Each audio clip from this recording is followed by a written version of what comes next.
Modi government versus opposition CAA showdown. Home Minister calls out fear-mongering. Delhi के मुख्यमंत्री अपने भ्रष्टाचार के उजागर होने से अपना आपा खो बैठे। उनको मालूम नहीं है कि ये सारे लोग आ चुके हैं, आज भारत में ही रह रहे हैं। सिर्फ इनको अधिकार नहीं मिला है, वो अधिकार देने की बात है।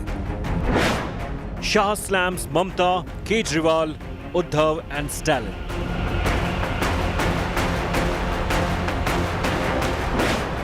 Says states can't block CAA. संसद ने नागरिकता के बारे में कानून बनाने का अधिकार केवल और केवल भारत की संसद को दिया गया है। एक केंद्र का विषय है, केंद्र और राज्यों का साझा विषय नहीं है। Biggest counter to anti-CAA narrative. Big focus on Newstrack. Hindu refugees from Pakistan protested outside Delhi Chief Minister Arvind Kejriwal's residence, saying they were neither rapists nor robbers. Bhavani Devi, for example, a refugee from Sindh in Pakistan, said they were forced to live lives as virtually as slaves in Pakistan, and now had a chance at a decent life in India, but were being denied the same by some opposition leaders. So who is playing vote bank politics over CAA? Government, opposition, or both? We debate. I'm Gaurav Sawant as always. Let's get started with the headlines. One Nation, One Poll panel headed by former President Ramnath Kovind submits its recommendations. 3-tier simultaneous elections suggested to ease burden on economy. Amit Shah hails it as a historic day for democratic process.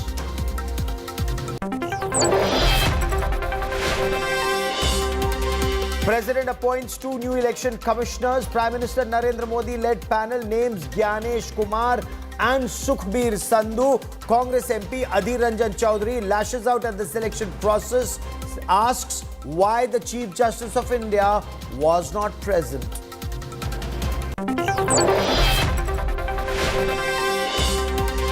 Team India allies left and Congress at war again. Kerala Chief Minister lashes out at Rahul Gandhi, questions the Congress MP's silence on the Citizenship Amendment Act.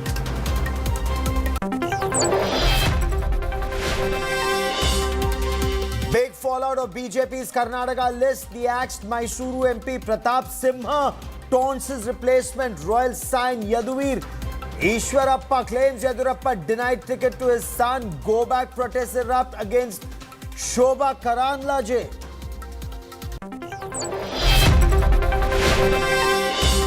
US passes the landmark bill that could ban TikTok, gives social media giants Chinese parent company 6 months to sell its controlling stake or be blocked.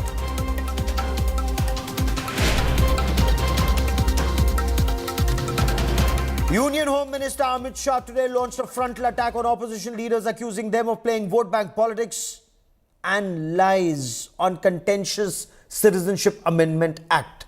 The Home Minister insisted no Indian citizen would lose citizenship with CAA implementation. He accused opposition of fear-mongering for vote bank politics.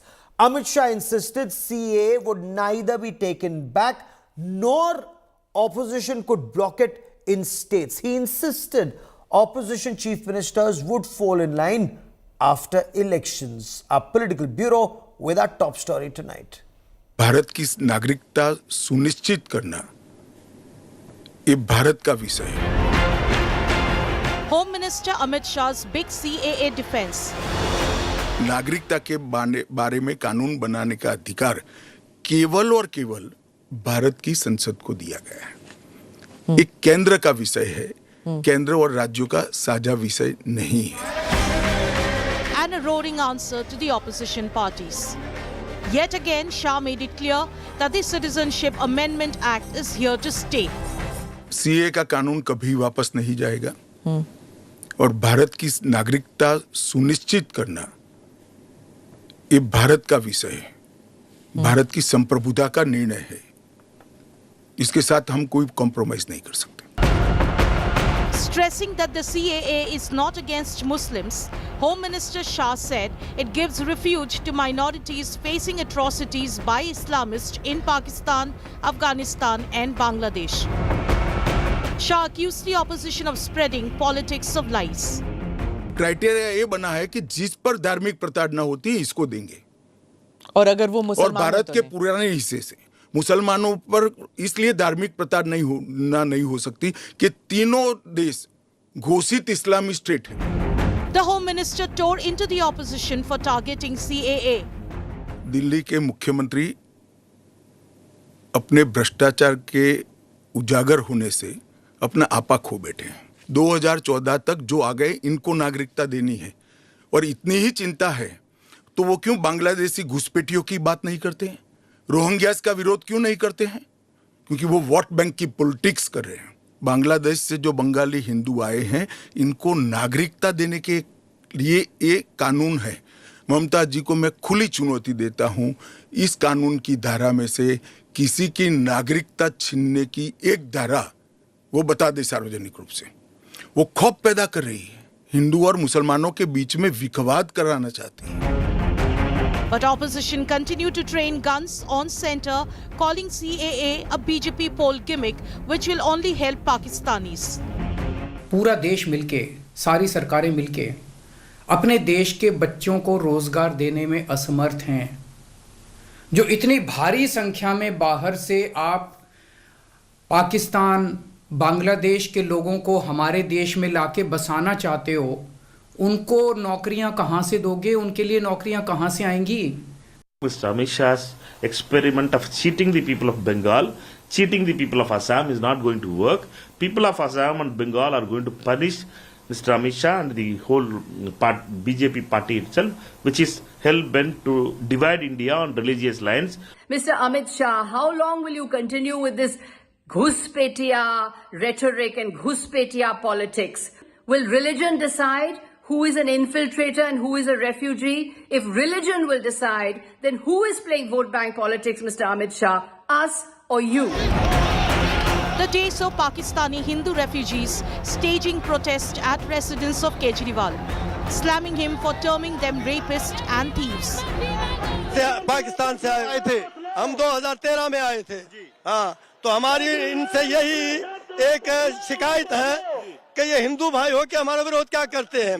हमने हमारा परिवार छोड़ा, घर छोड़ा, मकान छोड़ा, हमने आए हमारे मुल्क, हमने देश छोड़ा, हम रहना चाहते, हिंदुस्तान में रहना चाहते। The citizenship law is certainly going to be the simmering issue in the run-up to the Lok Sabha elections.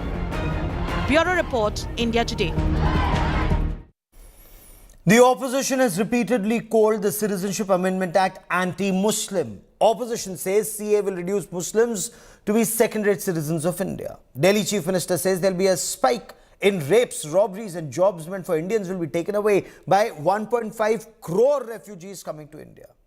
Now, is this fear-mongering? Or is there merit in the Home Minister accusing the opposition of spreading canards and fear? Joining me on the special broadcast, Shehzad Poonawala is the spokesperson of the BJP. Tehseen Poonawala is an analyst. He'll also give us the opposition Congress perspective. Raghav Avasthi is a lawyer and activist. Syed Asad Abbas joins us as a political analyst. But Tehseen Poonawala, if I could begin with you, sir. Amit Shah accuses the opposition of fear-mongering on CAA. Amit Shah has set the record straight. He said no Muslim should fear CAA, no citizenship is being taken away. The Home Minister on record saying this, sir.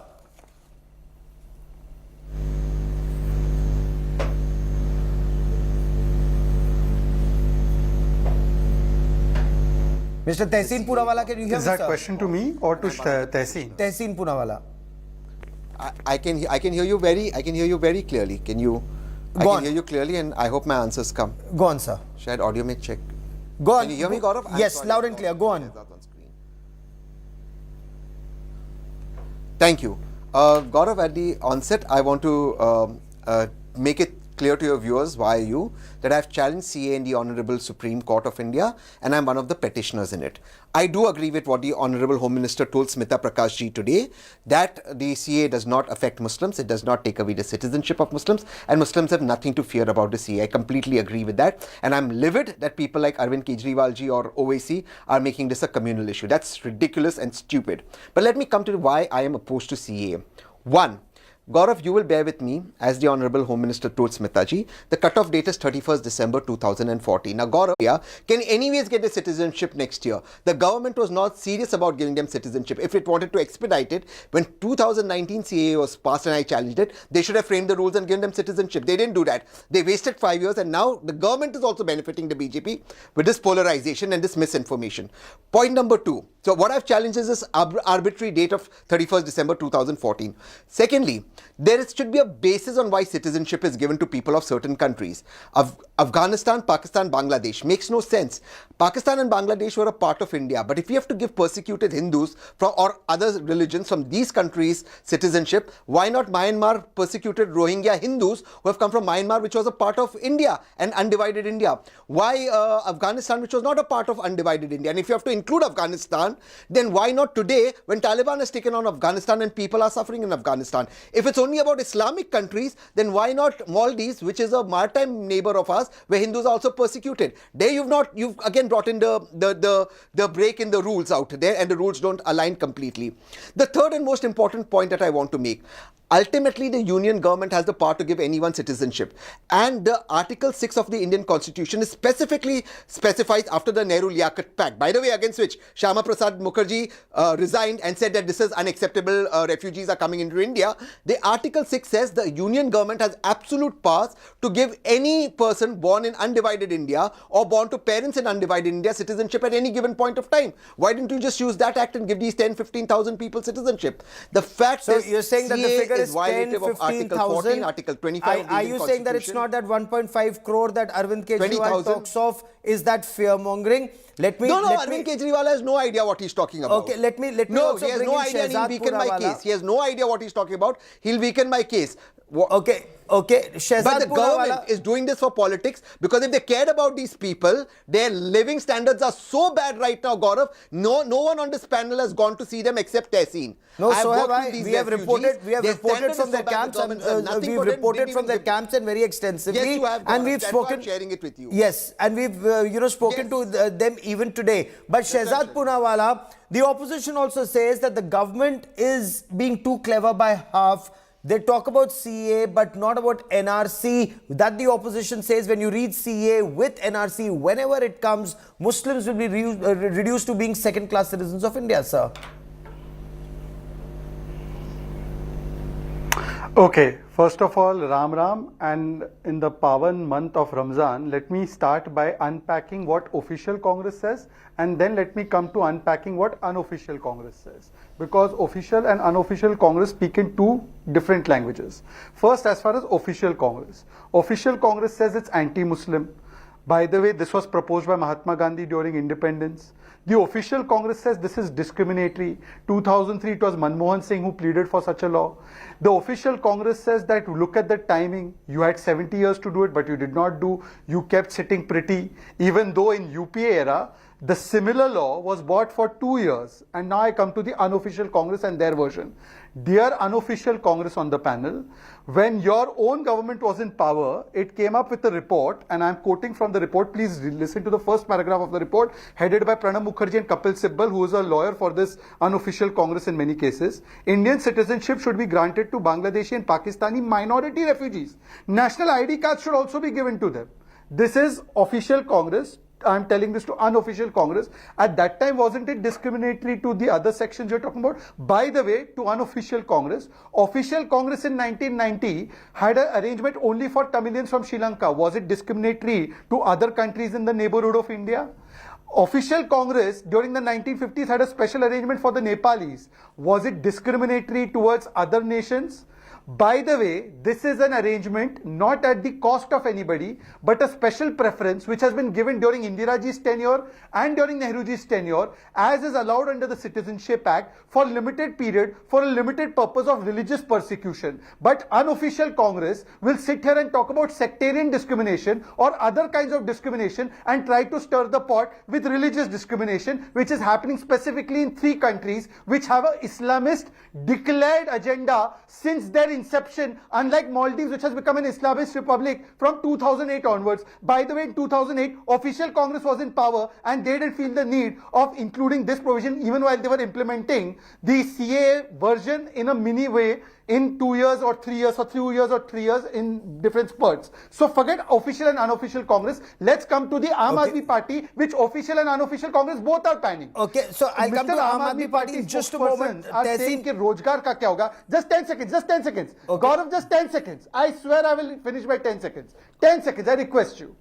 Gaurav ji, इनको रोजगार की इतनी चिंता है कि ये पाकिस्तानी हिंदू सिख जिनके ऊपर कोई रेप का कोई क्रिमिनल एंटीसीडेंट्स का मामला आज तक नहीं है, पर रोहिंग्या जिसको भारत सरकार ने नेशनल सिक्योरिटी थ्रेट डिक्लेयर किया है, जिसको हम जानते हैं कि उनके आतंकी लिंक है, उनको बसाने का काम कौन कर रहा था? ये है Amanatullah Khan, official MLA of आम आदमी पार्टी। तो मैं पूछना चाहता हूं ऑफिशियल एंड अनऑफिशियल कांग्रेस और ऑफिशियल एमएलए एंड अनऑफिशियल आम आदमी पार्टी स्पोक्सपर्सन से कि रोहिंग्या आपके दामाद है क्या? रोहिंग्याओं को बसाएंगे और पाकिस्तानी सिखों को और पाकिस्तानी हिंदुओं को गाली देंगे और पाकिस्तान को क्लीन चिट देंगे। I ask my friends and brothers in Punjab, they are abusing your Sikh brethren who are facing persecution. I ask my Jain brothers and sisters, they are abusing your Jain brethren who are facing persecution. I ask my Christian brothers and sisters, they are abusing your Christian brethren who are facing persecution. You must look at their Abbas faces and identify them official and unofficial. And Sayyid Asad Abbas, just today we were speaking to Bhavani Devi. She was protesting outside Arvind Kejriwal's residence just this morning. She's a Hindu refugee from Sindh in Pakistan. She's neither a rapist nor a robber. She's lived like a slave, like a second-class citizen in Pakistan. Finally, she ran away. She's living in India. If she has an opportunity to restart her life, for her children to have a better future, is opposition in our country denying Hindu refugees a life with dignity in India? Gaurav, quickly let me come to my dear friend Shehzad, BJP spokesperson. He's mentioned many dualities here.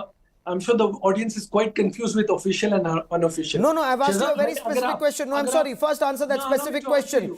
Does Bhavani Devi have a right to live with dignity in India? मैं आपको भी उतना ही समय दूंगा, लेकिन पहले आप मेरे प्रश्न का उत्तर दीजिए। मेरे प्रश्न का उत्तर दीजिए। भवानी देवी को अधिकार है ऑनर और डिग्निटी के साथ भारत में रहने का, या भारत में हिंदुओं को उस डिग्निटी के साथ रहने का अधिकार नहीं है? तो सुन लीजिए, कान खोलकर सुन लीजिए जनाब गौरव साहब, भवानी देवी हो या शीला देवी हो या कोई भी हो, हर एक को, हर सबको बिल्कुल हक है हिंदुस्तान जैसे पावन धरती पे रहने का। Now coming straight to Shehzad. Shehzad speaks of official and unofficial. Respected sir, you won't have had all this conversation or this confusion had you only read the official constitution of India, enshrined in the principle which speaks of secularism. How is it, sir? How does a religion become a card or a test or a participle for you to give citizenship to anybody in the country?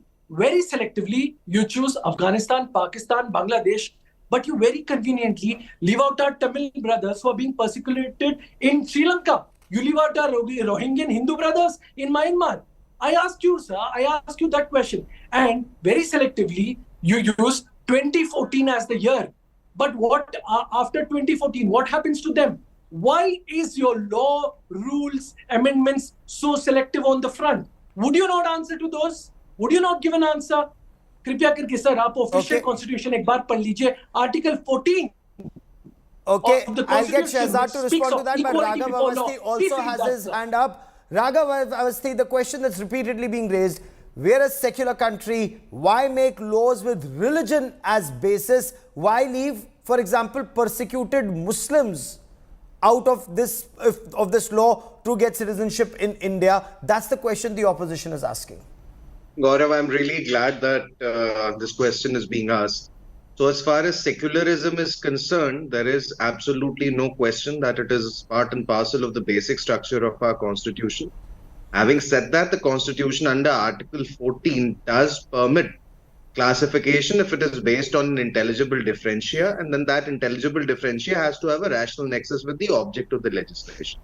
The object of the legislation in the present case is to make certain take certain ameliorative steps for Hindus, for minorities in these three neighboring countries, that is Pakistan, Bangladesh, and Afghanistan.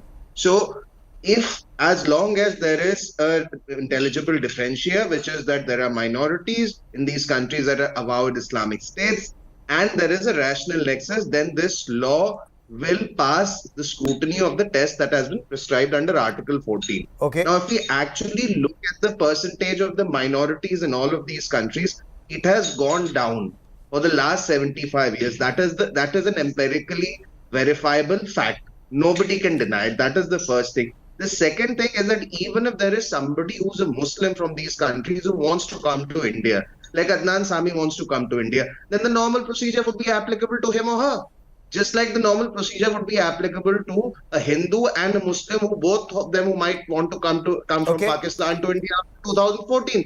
So we have to also distinguish between two concepts here. One is refuge and the other is citizenship. If you're oppressed in your country, then let me complete, Gaurav. Let me complete. If I'm oppressed in my country, I have the right to seek refuge, although India might not be a signatory to any refugee convention. But it does not mean that I automatically get the right to citizenship.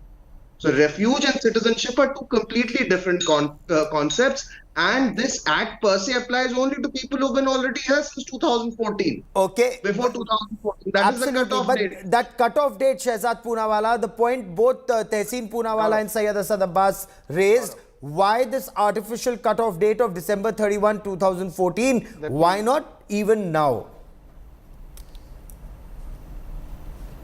Let me address that question. First of all, Gaurav, at the beginning of this debate, you played the bites of Mr. Kejriwal, who said, "Ye laane wale hai, ye la rahe hain," which means he is against the fact that anybody, even before 2014, should be given the citizenship. And here you have two people who are allegedly arguing on their side, but are saying get them even after 2014. So what is their stand? Are you saying that you should continue to bring those who are seemingly now persecuted even now? Or are you saying that जो लाए हैं 2014 की cutoff date से पहले वो भी बहुत ज़्यादा है? Please, one at a time. Don't shout, don't scream. This is Gaurav's show. We can have a sane conversation. So first of all, what is their position? Is Arvind Kejriwal right? Official? और is unofficial right कि अभी जो है उनको क्यों नहीं ला रहे ना अभी जो है उनको क्यों नहीं ला रहे उसका भी मैं जवाब देता हूं this is not an artificial cut off date Gaurav Sawant this is a date discussed and decided upon by the sovereign, the Parliament of India.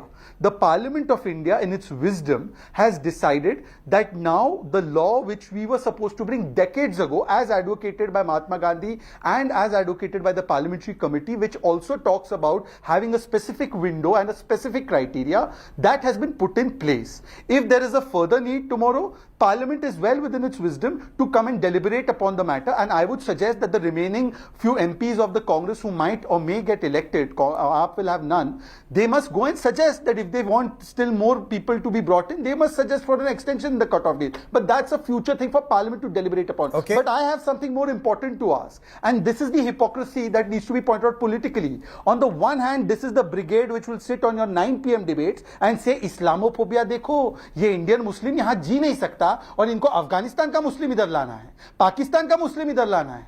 क्या पाकिस्तान का मुस्लिम पाकिस्तान में रिलीजियस बेसिस पे डिस्क्रिमिनेट हो रहा है क्या? Now they'll come up with Ahmadiyya example. Ahmadiyya is having sectarian discrimination, by the way. And secondly, please tell me that who will be discriminated on religious basis in Afghanistan or in Pakistan or in Bangladesh? It will be the non-Muslims. So for that an arrangement has been made. If this is discriminatory and communal, why is Uddhav Sena supporting it? He's your ally. Why has it been proposed by Congress party? इसीलिए थोड़ा logic से बोले. Tehseen Poonawalla, the Home Minister also made it very clear. Okay, yeah, Muslims carved a country for themselves in 1947. They took Pakistan at the time of they said they want their Nizam-e-Mustafa, they want their Pakistan, they have their Pakistan. But why are Indian Muslims now saying Muslims को भी यहाँ पर Pakistani Muslims को भी accelerated citizenship दो? Tehseen? No, that's a. Let me just first. Thank you, Gaurav. Let me just get all the facts out. The BJP spokesperson refused to answer my question and your question that why or not, if 2014 is the cutoff date, in 2025 anyways they would have got citizenship because the 11-year waiting period. He refused to answer the question of what they've done. Now let me expose him further out here rather than wasting time on the language that he was using about damad and official, unofficial. Do you know, Gaurav, and I know you've read the law, so has Raghav, for whom I have a lot of respect. The law nowhere says, neither in the law or in the rules, persecuted religious persecution. The word isn't there. Sure, it's in the intent that was passed in Parliament. The law itself and the rules do not say religious persecution. How are you going to prove religious persecution? Please understand, Gaurav, somebody who's fled from, say, Bangladesh, Afghanistan or Pakistan, they've somehow managed to make some ID because they fled here. How is somebody who's genuinely persecuted religiously, how are they going to make identities? They'll have no identity, they'll have no iCard. Then he used the word damad, presumably for the Rohingyas who are basically suffering, whether Muslims or Hindus, saying a Rohingya ko damad bana kar yahan rakhna chahte. No, sir. Gaurav, let me take you and the India Today report. Tushar Mehta said this in the Supreme Court. If there is criminal antecedents, we will deport them, but we have given them the United Nations Human Rights Card. This is Tushar Mehta. Tushar Mehta is who's damad? Is he a damad? What kind of language are you using on the show because you can't answer questions? If you cared about these people, for 10 years, Gaurav's covered them. Why didn't you make their lives better by giving them facilities? You refuse to do that. The only reason this entire debate the BJP keeps harping upon Muslims is because it wants to polarize. One last thing. If you are so concerned about human rights, I'm ending it here, Gaurav. Why doesn't just one second, Gaurav, I'm ending. Yes. I'm ending. I just have one line. If he was so concerned, if the BJP was so concerned about human rights, which I hope they are, why didn't they add atheists? Atheists are religiously persecuted in Bangladesh, Afghanistan and Pakistan. Why didn't you add atheists? Atheists like me who would be killed there? Look, don't come here and make this Hindu-Muslim. You have failed the constitution, you failed the Hindus, you failed everybody who's come here for persecution, and you sit on national TV and you call them damad. That's not acceptable, sir. Okay, quickly, Shehzad Poonawalla, to rebut, you wanted to come in, before then I bring in Raghav Avasthi. Go on, Shehzad. Tehseen Poonawalla, and I hope he won't interrupt me, should have shown half the damn outrage he shows right now when Arvind Kejriwal labelled all the Hindus, Sikhs, Christians, Buddhists, Jains, the most peaceful communities, as rapists and chores.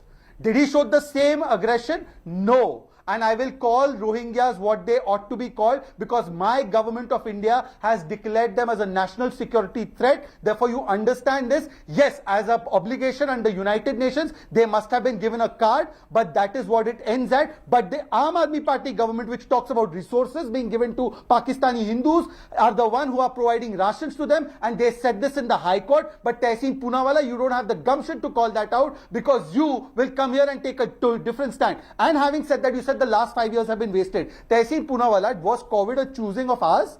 COVID happened. Even when COVID happened, please go and see the news reports. The FRRO arrangement of giving long-term visas to those who were already here under the because of the religious persecution on long-term visas, they were here. They were given extensions, and this was done multiple amounts of times. So therefore, there was no injustice meted out to them in the last 5 years. In fact, they were given this provision. Now they have been given a full-fledged measure of taking citizenship. And I come back again, Tehseen Poonawalla. If you felt all of these arrangements are bad, then why is it that the UPA government did not follow the advice you are giving on Gaurav Sawant's show? I'll get Tehseen to respond to that. Yeah, I will, but I want to bring in Raghav Avasthi. Raghav Avasthi, So even if we buy this argument that Hindu dharma or Sikhi or Jain dharma and Bodh dharma, they originated in this land. An exception is also being made for Parsis and Christians. If an exception is being made for Parsis and Christians, the opposition asks, why leave Muslims out? Is this singling out the Muslims to other the Muslims?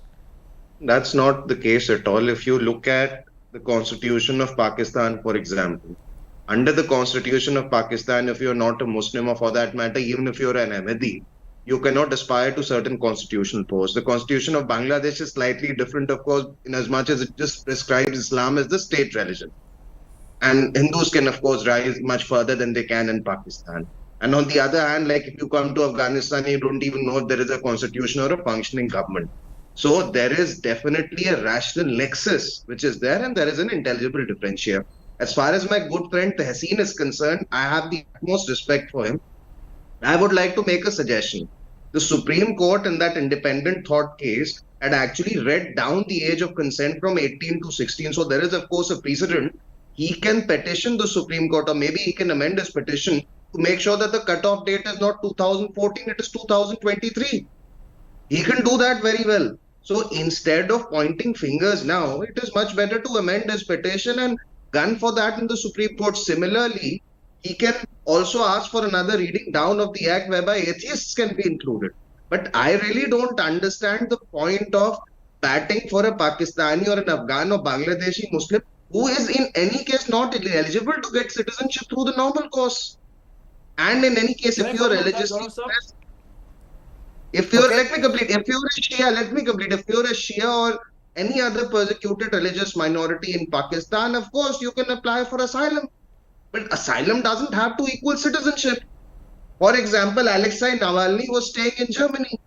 Before, of course, he went to Russia and then he was incarcerated and then killed in prison. But he didn't want to become a German citizen. So if you want to apply for asylum, it doesn't mean that you want to become also a citizen and then participate in a political process. That's my limited point. Fair enough, and let me get Sayyid Asad Abbas to respond to that. Why are some Indian Muslims seeking this same privilege, the accelerated citizenship for Pakistani Muslims or Afghan Muslims or Bangladeshi Muslims or even Rohingyas? In case they are persecuted, they can come here as refugees. Why should, some here want them to become Indian citizens? Why not, sir? Why not? When Because there is persecution the point happening, that was being made, the point that was being made earlier, that there are 4 religions that have originated in this land: Hinduism, Sikhi, Buddhism, Jainism. So where will these people go? They will come to India, and this is their natural country. But for Rohingyas, this is not their natural country. For Pakistani Muslims or Afghan Muslims, India is not their natural country. So why should Indian Muslims bat for them? Is it mentioned in the Citizenship Amendment Bill anywhere that it is only for the national country? How does Christianity become a national country here in India? How is India a national country for Parsis? So that's a flawed argument, sir. And my friend Raghav, you need to read the Constitution of Pakistan, sir. Pakistan is a theocracy. It has no place for secular. India is a democracy. It is a secular, democratic, sovereign, socialistic republic. So not for Pakistani Muslims, not for Afghan Muslims. Also, Gaurav Sahab, we need to understand there is no mention. What about those prosecuted on sexual orientation? What about them? Nothing. What about atheists, agnostics? What about apostates, heretics? Nothing for them. Why so selective on the religion end? Why not give it on the basis of humanitarian grounds? Why do you need to bring in? What about, we speak of article, so on and so forth. Nothing for them. Nothing for those who are persecuted on other grounds. Why so selective is my question. Sir, उनको refugee बनाकर ले भी ले अगर उनके अधिकार बनते हैं उनको citizen क्यों बनाना है? Is the point that Raghav Awasthi was raising. But Shehzad Poonawala wants to come in. Go on, sir. Let me answer this, and I hope I will be able to make some sense.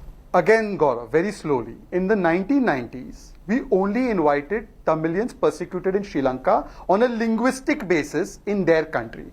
Were we being unfair to the differently oriented people in Sri Lanka? Were we being unjust to say the other people who are being persecuted in various parts around India, around the neighborhood of India?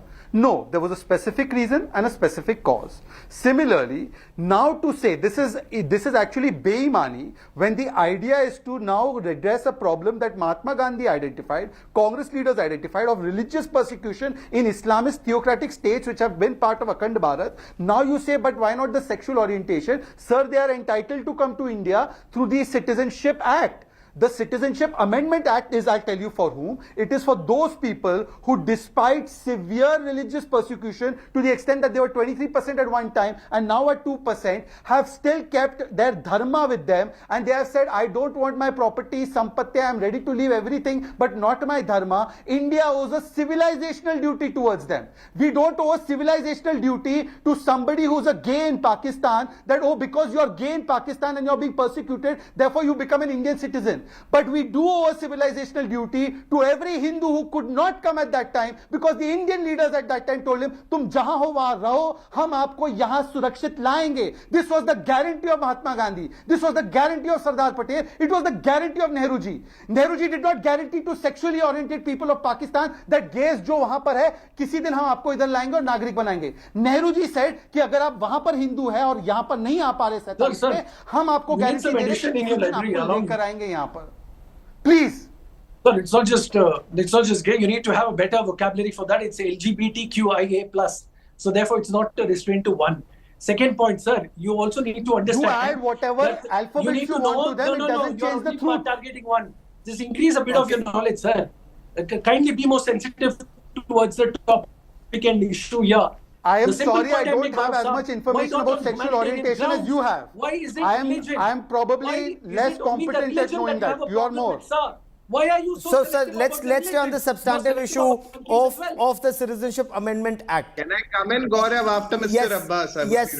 Yes, because I also want to raise that issue. I also want to raise the issue of why not Rohingyas? Because Rohingyas are being persecuted on the basis of their religion. Why is it that if Muslims are being persecuted, why are they not being helped? And the point, Raghav Avasthi, that several opposition leaders, including from the TMC, they've raised this point.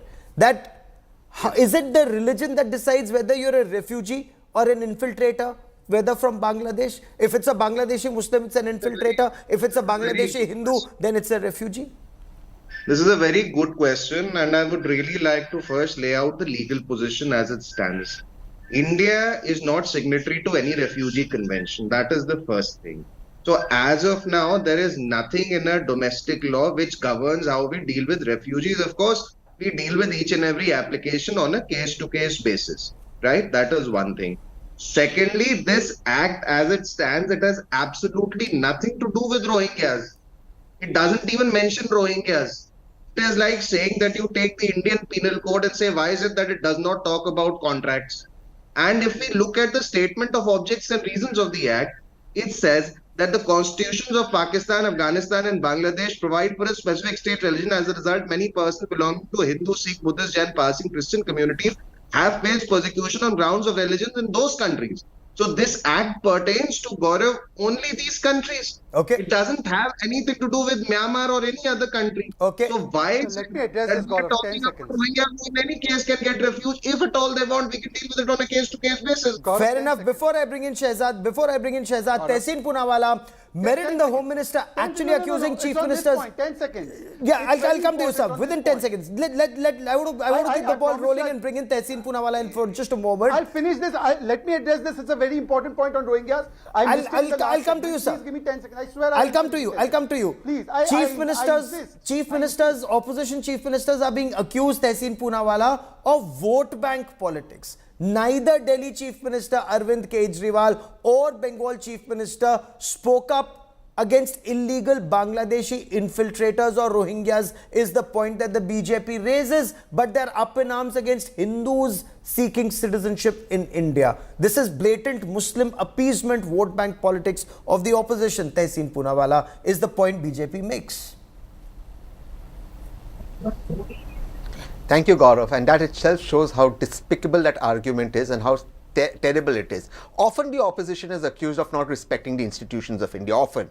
By that same logic, will we now accuse the most honorable Home Minister of India of not respecting the border security force and saying the border security force is corrupt to allow people to come in? Are we now going to disrespect the Election Commission of India and the Election Commission of various states, saying that they are giving them election cards to vote? If they are getting election cards to vote, if they are being allowed into our borders, if they are looking for economic opportunities and getting citizenship and not religiously persecuted refugees, then what is the BSF doing? What is the Union Home Minister doing, to whom BSF reports? What is the Election Commission of India doing?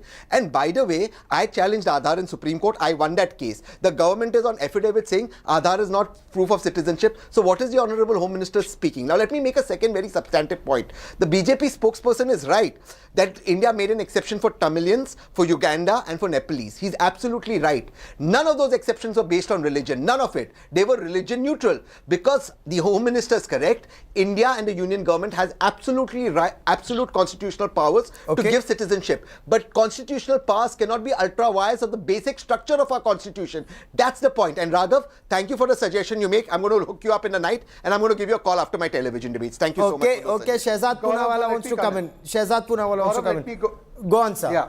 First of all, now let me address 3 points very quickly, 10 seconds for each. First point, Tehseen Poonawala, the situation in Sri Lanka did not demand a religious persecution-centric arrangement because the persecution was not religious, it was against Tamil Hindus and Muslims, it was on a linguistic basis, so therefore it was exclusionary as far as linguistic is concerned, therefore other language-speaking people did not have that, have that intervention, it was only the Tamilians in Sri Lanka who had that intervention. So don't be clever by half. Second point, Tehseen Poonawala says that the BSF and the Election Commission is being doubted by the Home Minister. No, these arguments were made, by the way, by Uddhav Sena and his late father Babasaheb Thackeray, who even said that these Bangladeshis are living in Mumbai during the Congress regime. Today you are allying with Uddhav Sena. And on the Rohingya point now, Gaurav, very important clarification. First of all, these people need to decide because somebody, and I think it was Tehseen, but he might deny, Tehseen had once in another debate with me said that it's not just Rohingya Muslims, it's also Rohingya Hindus, which means he knows that the Rohingya discrimination is not religious, it's ethnic. Yeah. And by the way, these Rohingyas are going from Myanmar to Bangladesh. If it is a Muslim persecution issue, why isn't Bangladesh giving them harbor? Why is Bangladesh sending them to our place? Bangladesh तो Muslim country है ना भाई, Muslim तो 50 country है, रोहिंग्याओं को और कोई क्यों नहीं ले रहा भाई? मतलब क्या हमने ठेका ले रखा है तो बांग्लादेश को मिला दो, पाकिस्तान को मिला दो, अगर मुसलमान वहां के सब लेने ही हैं हमको तो भाई इन देशों को मिला भी दो और बना दो अखंड Bharat. I am not saying this as official spokesperson. I am just giving a counter rhetoric for their rhetoric. So therefore, Rohingya issue, you first decide whether it's ethnic or religious and tell me why they are coming from Myanmar to Bangladesh and from Bangladesh to India. Why isn't Bangladesh giving them answer in one Why isn't Bangladesh giving them Nagrikta? Okay, quickly on one line. I want to bring in Raghav Avasthi and Abbas quickly. Quickly in one line. Yes. Just bring in Raghav, just 2 lines. The laws of karma struck the person calling official unofficial to everybody had to admit he is not speaking officially. But more importantly, what the BJP spokesperson and your viewers will see is he is not answered. You are unable to understand what I am saying. I am a responsible spokesperson. I am not a fly-by-night operator like you. Please don't interrupt me. Okay, gentlemen. I'm not a fly-by-night operator. Gentlemen, I'm on the substantive issue, gentlemen, gentlemen, geopolitics to consider. Gentlemen, okay, Tehseen Poonawala, quickly finish your point, sir. Okay. Yeah. Okay. That's fine. That's fine. That's fine. He can take those personal jibes below the belt. That's all right. It doesn't matter to me. I'm going to make my points. The point is he hasn't answered the question, and because he can't answer the question, he's making these personal allegations. Why not wait 1 year when 2025 kicks in and they would anyways get citizenship? What did you do for these people? What is the larger plan? And the argument being made is that people continue to suffer in Afghanistan, Pakistan and Bangladesh, particularly in Afghanistan to take over the Taliban. Why not include those people? What is the roadmap? You're doing this at a time of election, not because it was COVID. Are you telling me that the Honorable Home Minister's office, the Home Ministry of India, is so incompetent that they couldn't frame 8 rules, 9 rules, and you haven't answered why isn't religious persecution either in the law or in the rules framed by the Home Ministry's office? Raghav, last 30 seconds that I have on the show, the last 30 seconds I have on the show, I would like to request you to actually go through the statement of objects and reasons. It does talk about how there are constitutions in these countries which discriminate against non-Muslims. I would really urge you to do that as a friend. Okay, gentlemen, I've run out of time. I've run out of time on this part of the debate, but clearly with politics heating up in the run-up to the very, very crucial 2024 elections, we will be having more debates on this subject. Shehzad Poonawala, Tehseen Poonawala, many thanks. A quick break, but don't go away. On the other side, Prime Minister Narendra Modi set for a big southern campaign blitz. He'll be covering 5 southern states in the next 5 days. Details of BJP's Mission South coming up. Stay with us.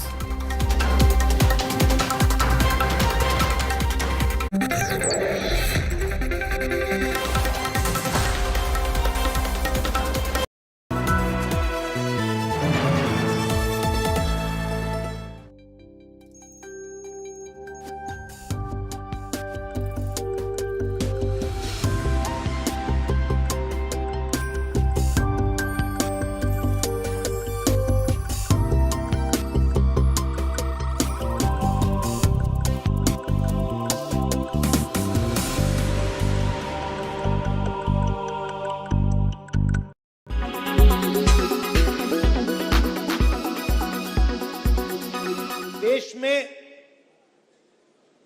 2-3 मुद्दे हैं।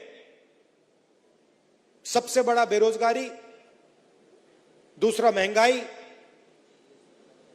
तीसरा भागीदारी, हिंदुस्तान का धन किसको मिलता है।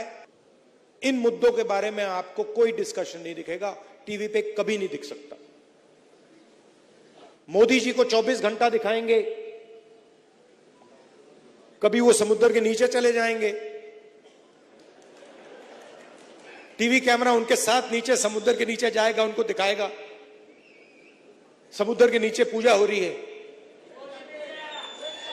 फिर उसके बाद झट से वो सी प्लेन में उड़ेंगे, हवाई जहाज में जाएंगे, वहां भी मीडिया उनके पीछे जाएगा। Air quality today. In Delhi, 159. In Mumbai, 72. In Kolkata, 100. In Bangalore, 76. In Chennai, 100. In Hyderabad, 115.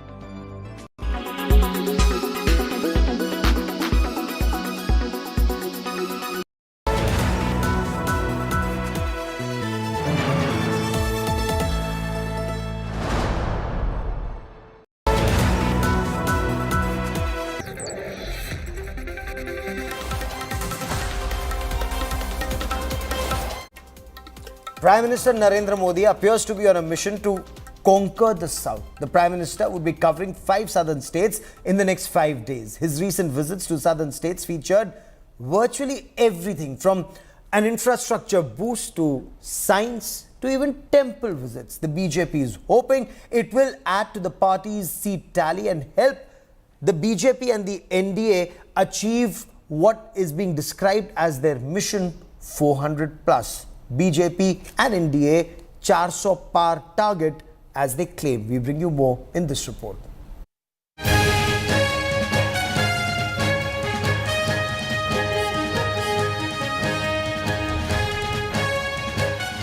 Over 10 visits in 3 months. Prime Minister Modi's 2024 resolution seems to be to conquer the South, from religion to science. Prime Minister Modi is on a South blitz, wooing every voter and every constituency. Even before the Ram Mandir Pran Pratishta, Prime Minister Modi visited some of the most ancient temples in South India. Lepakshi Temple in Andhra, Guruvayur in Kerala, Ranganatha Swami Temple in Tamil Nadu, to name a few. But there are 2 states in particular that Modi has been putting his entire focus on: Tamil Nadu and Kerala. In Tamil Nadu, the Prime Minister has been professing his love for Tamilians repeatedly. Tamil में भाषण नहीं कर पा रहा हूं, उसके बावजूद भी लाखों लोग बैठ रहे हैं, मुझे सुनने समझने की कोशिश कर रहे हैं। ये कारण है आपका प्यार, आपके आशीर्वाद, आपका विश्वास। He's given his nod to the leadership of Tamil Nadu BJP chief Annamalai with a literal pat in the back, and has also taken forward the Tamil Nadu BJP narrative on corruption and drugs. आप जानते हैं कि तमिलनाडु में सत्तारूढ़ party के संरक्षण में drugs के गिरोह पनप रहे हैं। आपको ऐसी पार्टी से बहुत सावधान रहने की जरूरत है। ये डीएमके और कांग्रेस जैसी पार्टियां कहती हैं, उनका मोटो है फैमिली फर्स्ट, और मोदी कहता है नेशन फर्स्ट। ये लोग कहने लगे हैं कि मोदी का तो कोई परिवार ही नहीं है। मतलब जिनको परिवार है उनको भ्रष्टाचार करने का लाइसेंस मिल जाता है क्या? लाखों करोड़ रुपयों के इन विकास कार्यों को लूटने में डीएमके के लोगों को मुश्किल आ रही है।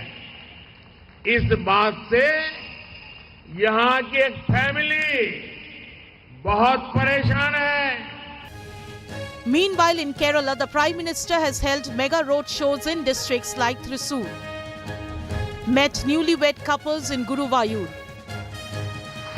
and even announced India's super astronauts from Thiruvananthapuram to the world. He has even used jargons like BFF to lash out at the LDF-UDF in the state. Congress का यही रंग अब कम्युनिस्टों पर भी छा चुका है।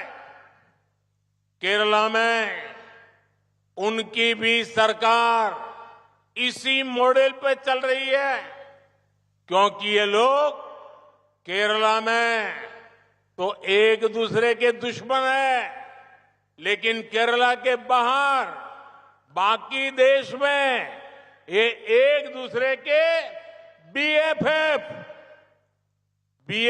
यानी बेस्ट फ्रेंड फॉर एवर है। With the Prime Minister embarking now on a 5-day, 5-state blitz, can the BJP better the dismal tally in southern states? Bureau Report, India Today. Well, that is all we have time for on this broadcast. Many thanks for watching. News and updates continue on India Today. Stay with us.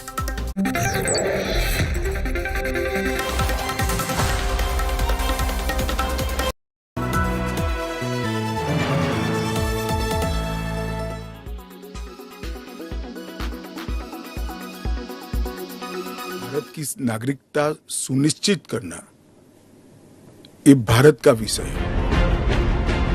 Home Minister Amit Shah's big CAA defense. नागरिकता के बारे में कानून बनाने का अधिकार केवल और केवल भारत की संसद को दिया गया है। एक केंद्र का विषय है, केंद्र और राज्यों का साझा विषय नहीं है। And a roaring answer to the opposition parties. Yet again, Shah made it clear that the Citizenship Amendment Act is here to stay. Stressing that the CAA is not against Muslims, Home Minister Shah said it gives refuge to minorities facing atrocities by Islamists in Pakistan, Afghanistan and Bangladesh. Shah accused the opposition of spreading politics of lies. The Home Minister tore into the opposition for targeting CAA. But opposition continued to train guns on centre, calling CAA a BJP poll gimmick which will only help Pakistanis. The day saw Pakistani Hindu refugees staging protest at residence of Kejriwal, slamming him for terming them rapists and thieves.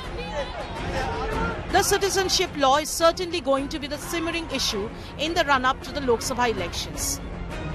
Bureau Report, India Today. मैंने तो CAA पर माननीय गृह मंत्री जी का तब भी भाषण सुना। 2019 में दिसंबर के महीने में ये पास हुआ। हमने अपना प्रतिरोध दर्ज किया था। क्यों? क्योंकि संविधान सम्मत नहीं है। दूसरा, तमिल हिंदुओं ने क्या बिगाड़ दिया आपका? और परसिक्यूशन सिर्फ रिलीजियस नहीं होता है, पॉलिटिकल परसिक्यूशन भी होता है। अगर आप इन देशों का ही नाम ले रहे हैं तो इसमें कई इस्लाम में भी सेक्ट हैं जिनका परसिक्यूशन होने की बात आती है। तो ये एक तरफा नजरिया हम चाहते थे कि समेकित नजरिया में तब्दील हो, लेकिन उसका अभाव है। प्रधानमंत्री जी में भी और गृह मंत्री जी से भी बस इतना आग्रह करेंगे कि चुनाव की गर्मी बहुत बढ़ेगी, आपस में व्यवहार में गर्माहट बनी रहे।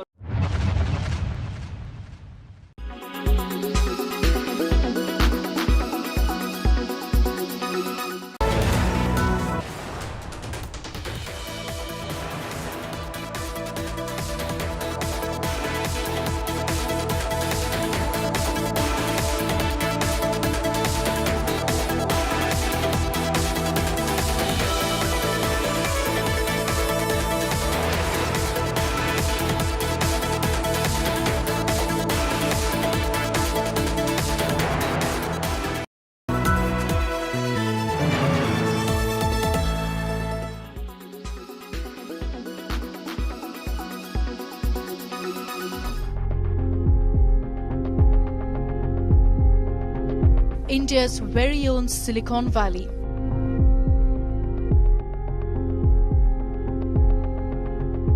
The high-tech city home to 14 million people, facing its worst water shortage in decades.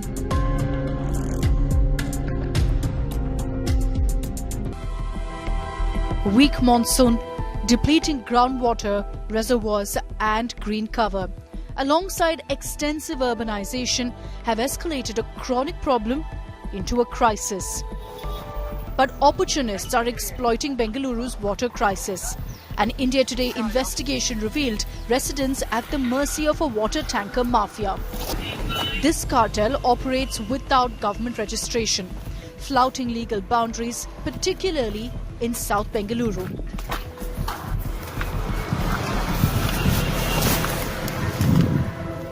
Meet Lokesh. He's installed a borewell in a commercial location in the Jigni industrial area, and he's profiting from the extraction of already scarce groundwater, supplying it to our undercover reporter posing as a marble trader. Lokesh offered borewell water for drinking at 600 rupees for 6,000 litres. Supplies from unauthorized borewells delivered to Bengaluru homes. The city's water utility now requires permission for new borewells starting March 15th. Drinking water use for non-drinking purposes like car washing is also banned.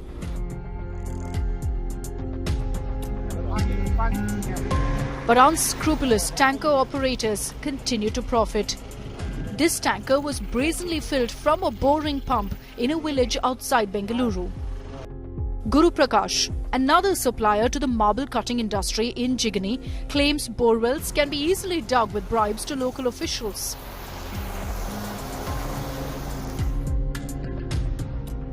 As the city thirsts, illegal extraction and supply of borewell water thrives. Environmental damage demands immediate enforcement before irreparable harm is done. Stay tuned for more on Bengaluru's water mafia. Nitin Jain for India Today's Special Investigation Team.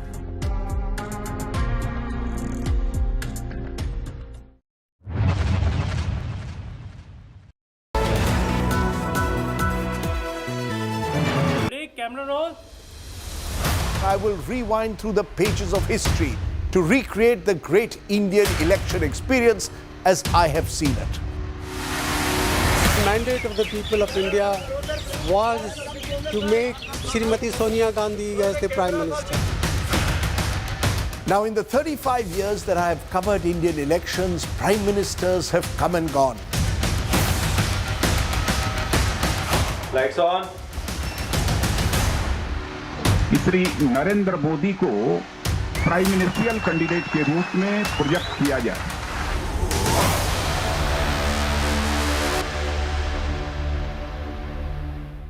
So sorry.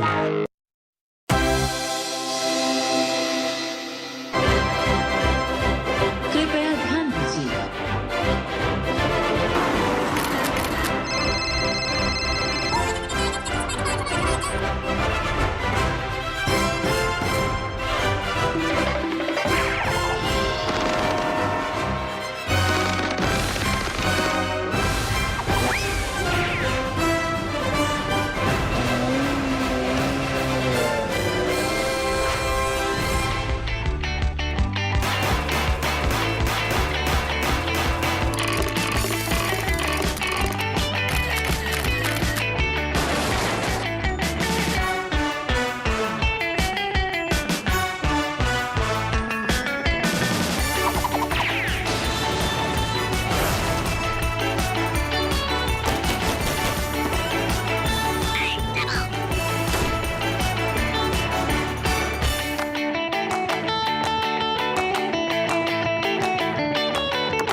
Presented by JK Puncture Guard Tire. अब हवा नहीं निकलेगी. Co-presented by Star Health Insurance, the health insurance specialist.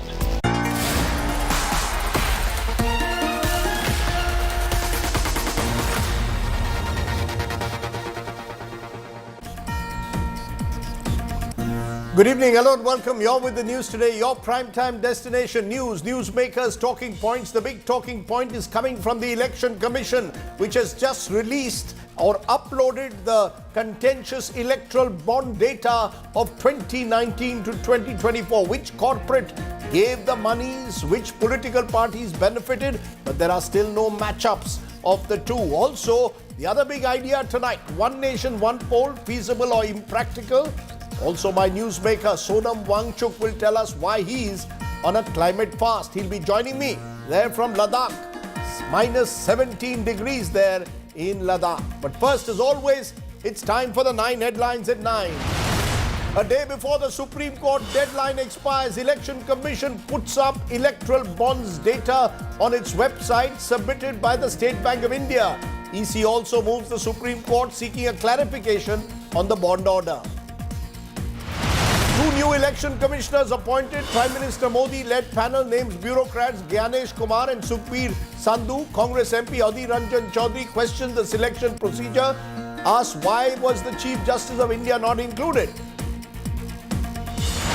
One Nation, One Poll panel headed by former President Ramnath Kovind submits its recommendations. A 3-tier simultaneous poll suggested to ease the burden on the economy. A big fallout of the BJP's Karnataka list. Axed Mysuru MP Pratap Simha taunts his replacement Royal Scion Yaduvir. Ishwarappa claims Yediyurappa denied ticket to his son. Go back protests erupt against Shobha Karanlaje. Trinamool Congress chief Mamta Banerjee admitted in hospital after sustaining injuries. Sources say Mamta got injured in a fall at home. Team India allies left and Congress at war again. Kerala Chief Minister lashes out at Rahul Gandhi, questioned the Congress MP's silence on the Citizenship Amendment Act. Karnataka Deputy Chief Minister D.K. Shivakumar faces flack after he claimed there is no water crisis in Bengaluru. Alternative arrangements have been made. Party BJP hits out, calls DKS irresponsible. Tamil Nadu Chief Minister M.K. Stalin now in a war of words with Prime Minister Modi a day ahead of Mr. Modi's state visit. Says the Prime Minister ignored the state during floods, claims Mr. Modi only visits the south to garner votes. US passes a landmark bill that could ban TikTok, gives social media giant Chinese parent company ByteDance 6 months to sell its controlling stake or be blocked.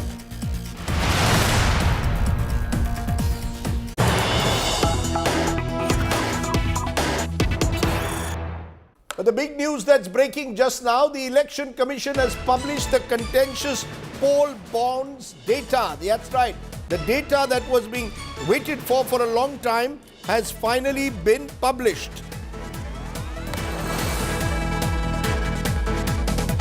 The Election Commission published the data a day before the Supreme Court's deadline. The Election Commission says the data was published on as-is, where-is basis. So there is no matching between the amounts encashed by parties and who they got them from. You'll only get details of the corporates or the individual donors on one side and the parties on the other, but no matching. Meanwhile, the Election Commission has also moved the top court seeking a clarification on its bond order. But for the first time, we are getting some kind of data of between 2019 and 24 who gave money to whom. Now, what we can tell you interestingly is who are these top electoral bond donors as of now.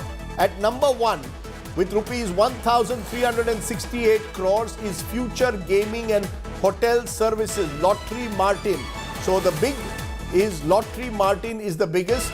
Mega Infrastructure, a building construction company based in Andhra and Telangana, is number 2. These are 2 big companies that have given the data. So that's the big story that's coming in at the moment. I'm joined by Aishwarya Paliwal to give us more details. Aishwarya, the Election Commission coming out with that data, but as is, where is. So they've just put out the data. Now they expect us, journalists and others, to decipher it. There is no matching. Can you give us more details of what the commission is saying? Well, let me tell you one thing, Rajdeep, what the ECI has done is that they have made sure that you get all the puzzle pieces, but it is up to you and I and all the other people now to make sure that they come up with a full-fledged picture. Because what we have, 480 pages of the amount that different parties have got. But who has given money to which party is something which people will now have to figure out.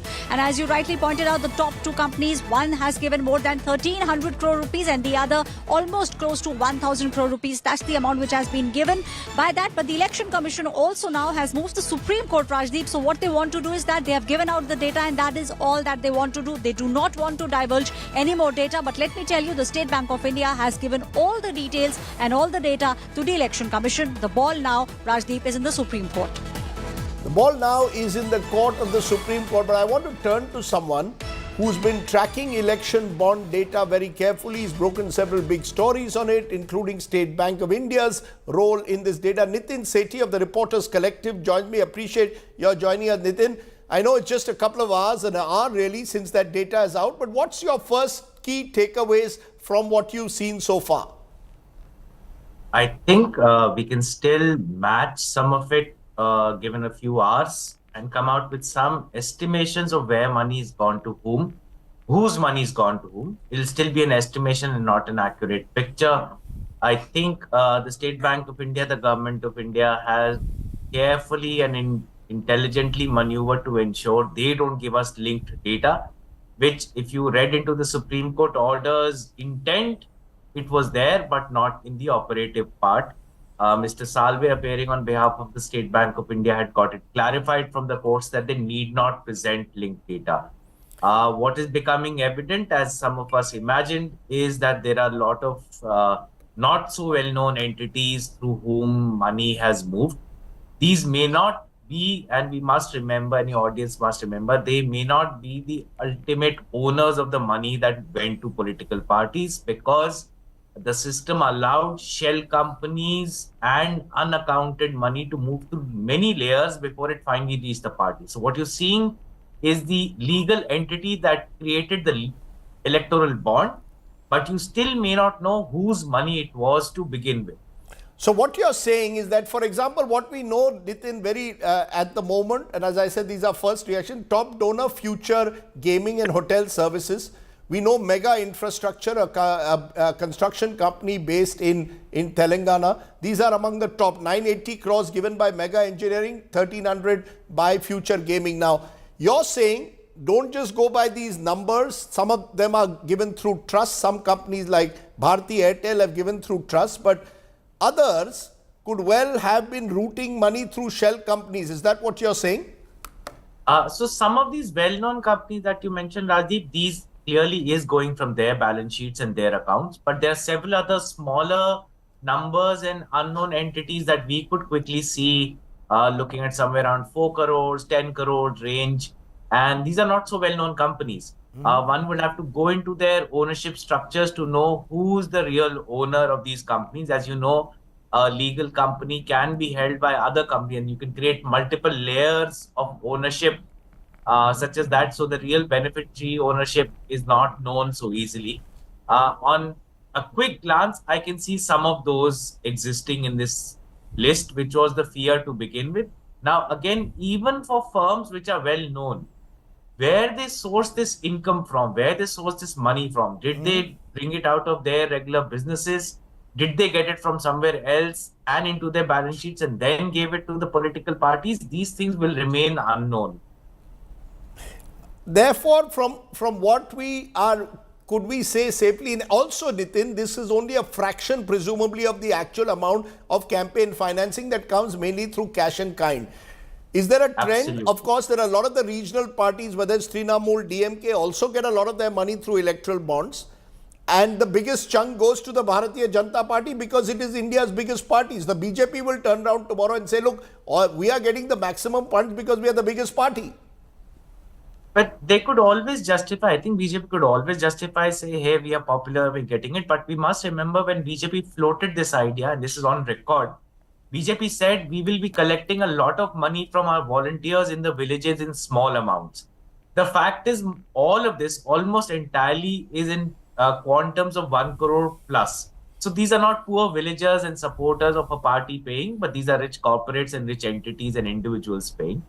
Therefore, there's a taint around this money. Two, you're right, the regional parties also similarly tend to get money if they are in power. Again, shows to us it's a scheme that was meant to benefit those political parties who are in power either at the union government or at the state level. It does reaffirm the fact that BJP got the largest chunk of it by a fair mile compared to other political parties. It also tells us it's a small cohort relatively of people who are donating, and these are people with business interests. These are not, in most cases, even on the face of it, individuals who are inspired by the ideology or politics of a certain party to give it money. This is money that went for certain pecuniary benefits that these entities hope to gain from the political party. Just one final question, Nitin. Do you believe, therefore, that the matching will be possible? There are some vaccine companies, for example, that have given monies. It will be interesting to know who they gave monies to. There are large infrastructure companies, some of which were being investigated by the Enforcement Directorate at various times, that have also given large amounts of money. I just want to put up, before I come to you with that the top electoral bond donors include Mega Engineering, they include Piramal Enterprises, Bharti Airtel, Torrent Power, Gujarat based, DLF Commercial Developers, Vedanta, Apollo Tyres, Lakshmi Mittal, Edelweiss, PVR, Keventer, Sula Wine, Wellspun, Sun Pharma. Now, we must tell you, many of these are listed companies. Many of them have given it legitimately. There was an element of, they were promised that these names would not be revealed. So, simply having your name on electoral bonds doesn't mean that you've committed anything wrong, far from it. It's just that whether any patterns can be discussed. So, Nitin, coming to that, the patterns that can be detected, how easy is that going to prove, is that going to be to actually match a particular donation made and the party that got it, and whether there was any quid pro quo? So I think with absolute accuracy, you and I as journalists would not be able to say on our own that this particular tranche of money from this company X went to this party Y. We will be in several cases able to say, because the encashment of the bonds was near about the time that certain companies purchased, that there's a fair likelihood that it would have gone from this company to that. Three, I think we must remember even the listed companies, Rajdeep, that have bought these bonds, we would have to wonder, did the shareholders of those companies know where that company was giving money? Because this is shareholders' money. In listed companies particularly, these are not promoter-held companies, this was just promoters and the board deciding quietly whom to give the money, which party to donate to. In the annual accounts of the company also, it would not be disclosed which party the money had gone to. So shareholders, businesses and investments are at put at stake because the risk is high depending on who you give money in politics. And those are legitimate questions to be asked by shareholders of the companies whose disclosures have been made. So you're making a distinction between listed companies, some of whom may well have done it through trusts and thereby been pretty open and transparent about it. There are companies that do it through that scheme, and others who may have are not listed, and where the promoters may have individually decided who to give the money. That's where there will be questions, of course, also asked, whether there was any dealings that were made. But Nitin, this is the tip of the iceberg, presumably, and we'll get many more, much more data. There's a treasure trove of data out there. Matching will be a challenge, and I hope you and many others out there will be up to that challenge, and I hope we get much more information. At least sunlight is finally being seen in some of these areas. So thank you very much, Nitin Sethi, for joining me here at the top of the news on this big story that's been breaking. Now that's the big story that's been breaking about electoral bonds. Another big reform which is being proposed is One Nation, One Poll. Today, the committee headed by former President Ramnath Kovind submitted an extensive report on One Nation, One Election to President Draupadi Murmu. The high-level committee has recommended that the central government must develop a legally tenable mechanism to restore or create a cycle of simultaneous elections. But is it feasible? That's the question I will raise. First, take a look at this report.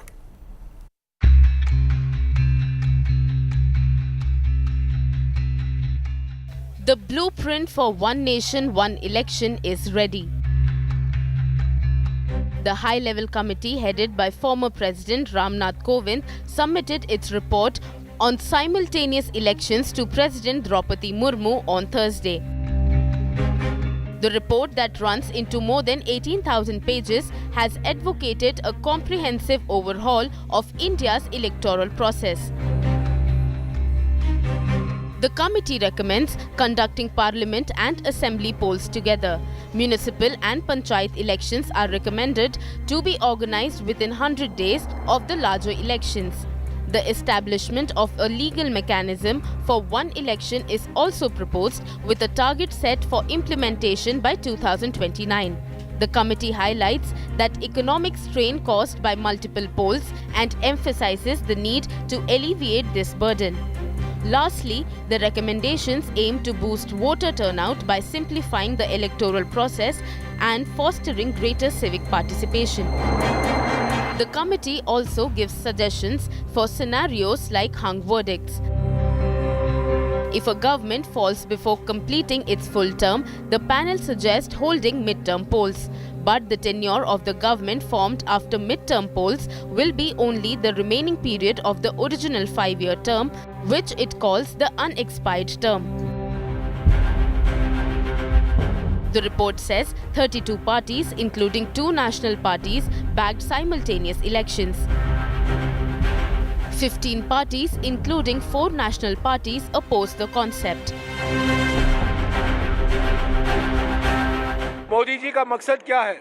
One nation no election, one nation no election, वही तो चाहते हैं, वही तो चाह रहे हैं, इसीलिए तो जा रहे हैं। मुझे 400 सीटें दीजिए, मुझे 2/3 बहुमत दीजिए, मैं संविधान बदलूं। संविधान बदलने का उनसे क्या फायदा मिलेगा? One nation no election. One nation one election से देश को भारी फायदा होने वाला है। तमाम, एक तो सरकारी धन का जो दुरुपयोग होता है या धन ज़्यादा खर्चा होता है समय समय पर इलेक्शन पर, वो तो बचेगा ही, लेकिन जो आचार संहिता के कारण जो डेवलपमेंट के काम रुक जाते हैं, विकास अवरुद्ध हो जाता है, उस विकास को भी गति मिलेगी। तो श्रेय की लड़ाई छोड़ करके और देश के हित में इसके बारे में विचार करना चाहिए। The implementation of simultaneous elections will also require many amendments to existing laws. Law Commission of India has also recommended that synchronizing the terms of the legislative assemblies in 3 phases in the next 5 years, so that the first simultaneously polls could be held in May-June 2029, when elections for the 19th Lok Sabha are due. For states like West Bengal, Tamil Nadu, Kerala, which go into polls in 2026, 27 and 2028, newly elected state governments' tenure will be only till 2029. With camera person Ashwini from New Delhi, Kanu Sarda for India Today. So is one nation, one election feasible, or is it simply impractical? Are we heading now towards presidential style polls in this country, slowly but surely an executive presidency? Is the federalism of India under threat, as the opposition claims, or is that an exaggeration? Joining me now, Sanjay Hegde, Senior Advocate, Supreme Court, A. Sarvanand, the DMK spokesperson. The DMK is against One Nation, One Poll. Praveen Chakravarti is Congress leader, head of their All India Professionals Congress. And Sanju Verma, National Spokesperson, BJP. I'm going to ask all my guests to be reasonably short today because we are running short of time because of that big story that broke out on bonds. But I want to come to you, Praveen Chakravarti, first, because you've written extensively on this. And I want to understand from you, why do you believe that one nation, one poll is not feasible? Many are saying, or supporters are saying, this will actually be a pragmatic way, it will cut costs and it will be a more efficient way of democracy in India. And I challenge both those assumptions. The reason why, the question is not about whether this is implementable, practical or not. The question is, what is wrong with the current system? There is nothing wrong. We're a vibrant democracy. I thought we are all very proud that we are a noisy, vibrant, active democracy with elections every year. Too many elections. The argument against that is too many elections. Panchayat election, municipal election, some election or the other, and that prevents governance. I'll come to that. So this preventing governance is a complete charade. If there is an election, let's say in West Bengal, and what has that got to do with preventing development in my home state of Tamil Nadu? There is nothing. In fact, we as Tamilians have no reason to worry about whether there's an election happening in Bengal this year or an election happening in Gujarat next year. So this whole thing about development coming to a halt is complete charade. I'll tell you what the real reason is. The real reason is, and I say this as a responsible member of a national party, it's the two national parties that are impacted, because it's the leadership of the two national parties that get engaged in elections in every state. And as far as the current BJP is concerned, it is Mr. Modi and Mr. Amit Shah who are both the campaigner chief and election strategist for every election that the BJP fights, from the national election to the state election to a municipal local body election. But guess what? That is the BJP's problem. That's not the nation's problem. So don't conflate the BJP's problem, or to be charitable, a national party's problem, as the nation's problem. What about costs? What about costs, Mr. Chakravarti? The belief is one nation, one poll will save costs. Let me come to that. According to the Niti Aayog report, and to make it very simple, numbers are roughly it costs about 20 rupees per voter to conduct elections as of today's, as per the system we have today. If we have simultaneous elections, and if I'm very charitable as far as costs are concerned, the Niti Aayog report itself says it will cost 15 rupees per voter. Are we doing all this to save 5 rupees per voter? We could have not built the new Lutyens Delhi, whatever that, near India today, and that would have saved us more money. So let us not use costs as an alibi. Okay. Now, as far as costs that political parties are indulging in for elections, that is their cost. What is the state's problem? There's nothing about the state. If anything, as an economist, I might argue actually it's beneficial for the economy. It'll boost consumption. But the real question that you have to come to, Rajdeep, in today's show is, so far for the last 8 years, one nation, one election. The reason cited was governance efficiency, costs. And today's report also says harmony, social harmony. But then there is a new thing added today. They say economic GDP growth will be boosted by 1.5 percentage points due to simultaneous polls. That is the most laughable and ludicrous claim that I've ever come across. Okay, let me Sanju Verma respond. Sanju Verma, you're shaking your head vigorously. Praveen Chakravarti is saying, look, it isn't going to save monies. Even the Niti Aayog is saying there isn't going to be any major saving by having one election, one nation, one election. It's a red herring. Okay. Rajdeep, I have to say this, that Britain has a unitary system where the king reigns but does not govern. In the United States, you have the president who both reigns and governs. India has a quasi-federal structure where it is the Prime Minister who through the Parliament governs, though we have the President who is an important constitutional figure in himself or herself. Since we have a quasi-federal structure, we are well within our rights to call for one nation, one election, because A, it eases burden on the exchequer. B, you don't have this model code of conduct being applied every 3 months, because as you rightly said, kabhi Vidhan Sabha ka chunav hai, to kabhi urban local body ka chunav hai, to kabhi Panchayat Raj ka chunav hai. Third and most importantly, I think it also is very, very efficient administratively. And I'll tell you what, way back in 1983, for the first time, the Election Commission mooted informally the idea of one nation, one election. It was then endorsed in 1999 by the Law Commission then. It was endorsed subsequently in 2017 by the Niti Aayog, and then in 2018 by the then Law Commission. But most importantly, I always say the devil is in the detail. Have we had the concept of one nation, one election? So the fact is, we had synchronized elections till 1959. It was in 1959 when Pandit Nehru decided to dismiss the Communist Party EMS Nambudiri Pat's government in Kerala.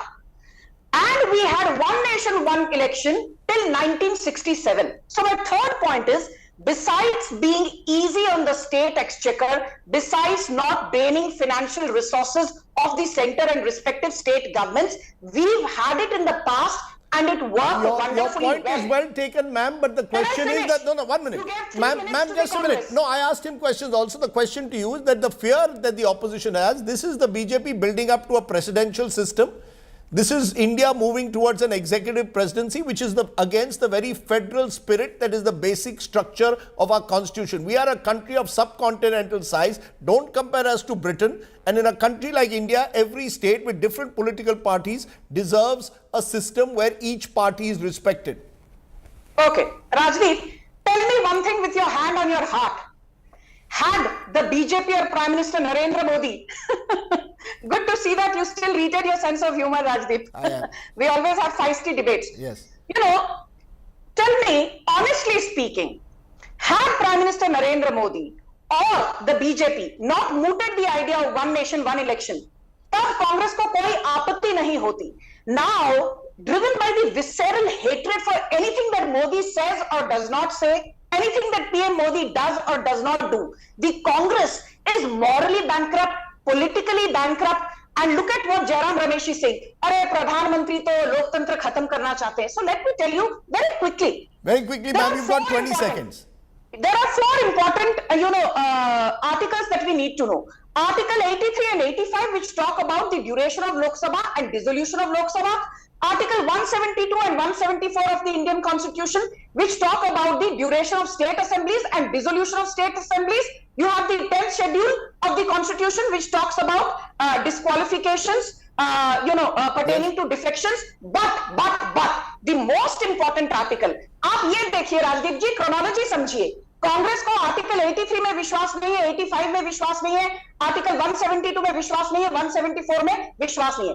Congress को एक article में बहुत भरपूर विश्वास है, which they have used with rabid impunity, that is article 356. Using that, the Congress dismissed 143 duly elected governments between 1950 and 2014, and 49 state governments were dismissed by Miss Indira Gandhi between 1966 and 1977-78 alone. इसलिए यहाँ बैठकर BJP को लोकतंत्र खत्म हो गया, गणतंत्र खत्म हो गया. You made your point, ma'am. I listened to you patiently, but the federal argument is still a very compelling argument, which Mr. Saravanan, presumably all the regional parties that have objected to this are raising. What are you also throwing up some kind of a fear mongering that if there's one nation, one poll, what will happen to all the state parties, because the cycle will have to now be coordinated with national elections? What's your fear? Yeah. See, Rajdeep, this one nation, one election is a fantasy of the BJP and the RSS. They've always batted for a homogenized India. You put it very succinctly that we are a subcontinent in its truest sense. We have different cultures, different geographical areas. We can never be fitted into this concept of oneness. And this one nation, one election will only lead to one party, many donations. No, why? No, 1 minute. Tell me, why will one nation, one election lead to one party? No, that's what. See, who is supporting it? The BJP. Mr. Praveen Chakravarti was very, very clear. See, if you look at the election commission, is not even able to conduct the whole elections in one phase. They want 1 month to conduct the election across just the Lok Sabha elections. Is it possible? Is it physically possible for the election commission to have elections for the entire country along with the states? That is not possible. And if you look at the cost, you are talking about the cost. I'm saying whatever be the cost, that be the cost for democracy. What is wrong with our vibrant democracy? The argument is, oh no, we are losing out on the election. No, ma'am, you will not intervene, ma'am. Because of the governance. Give us the hard data. How is governance? We are not going to take the words of the BJP. Just because BJP goes to the town tom-tomming that we are losing on governance because of elections. What is the proof? Okay. And just the last point. The thing is this. See, the state parties, the BJP is afraid of the state parties. It is afraid of our pluralistic nature. It does not want to fight elections at different levels. You made the point. You made your point. Sarvananji, you made your point strongly. Just a moment. Sanjay Hegde, is there a legal argument against it? Constitutionally, it will require an amendment, presumably. But presumably, if the BJP gets 350 seats, they could go ahead with it. Will it require 2/3 of all state assemblies also backing any amendment? Well, it would depend on the nature of the amendments that they propose. Some of the amendments would require the backing of the states. But my basic point is, as far as this one nation, one election is concerned, it ultimately will lead to two brands dominating. You will either have X or you will have Y. And right now, if you want to see how just two brands dominating, then please look at one nation, one electoral bond. Just see how the corporates have voted.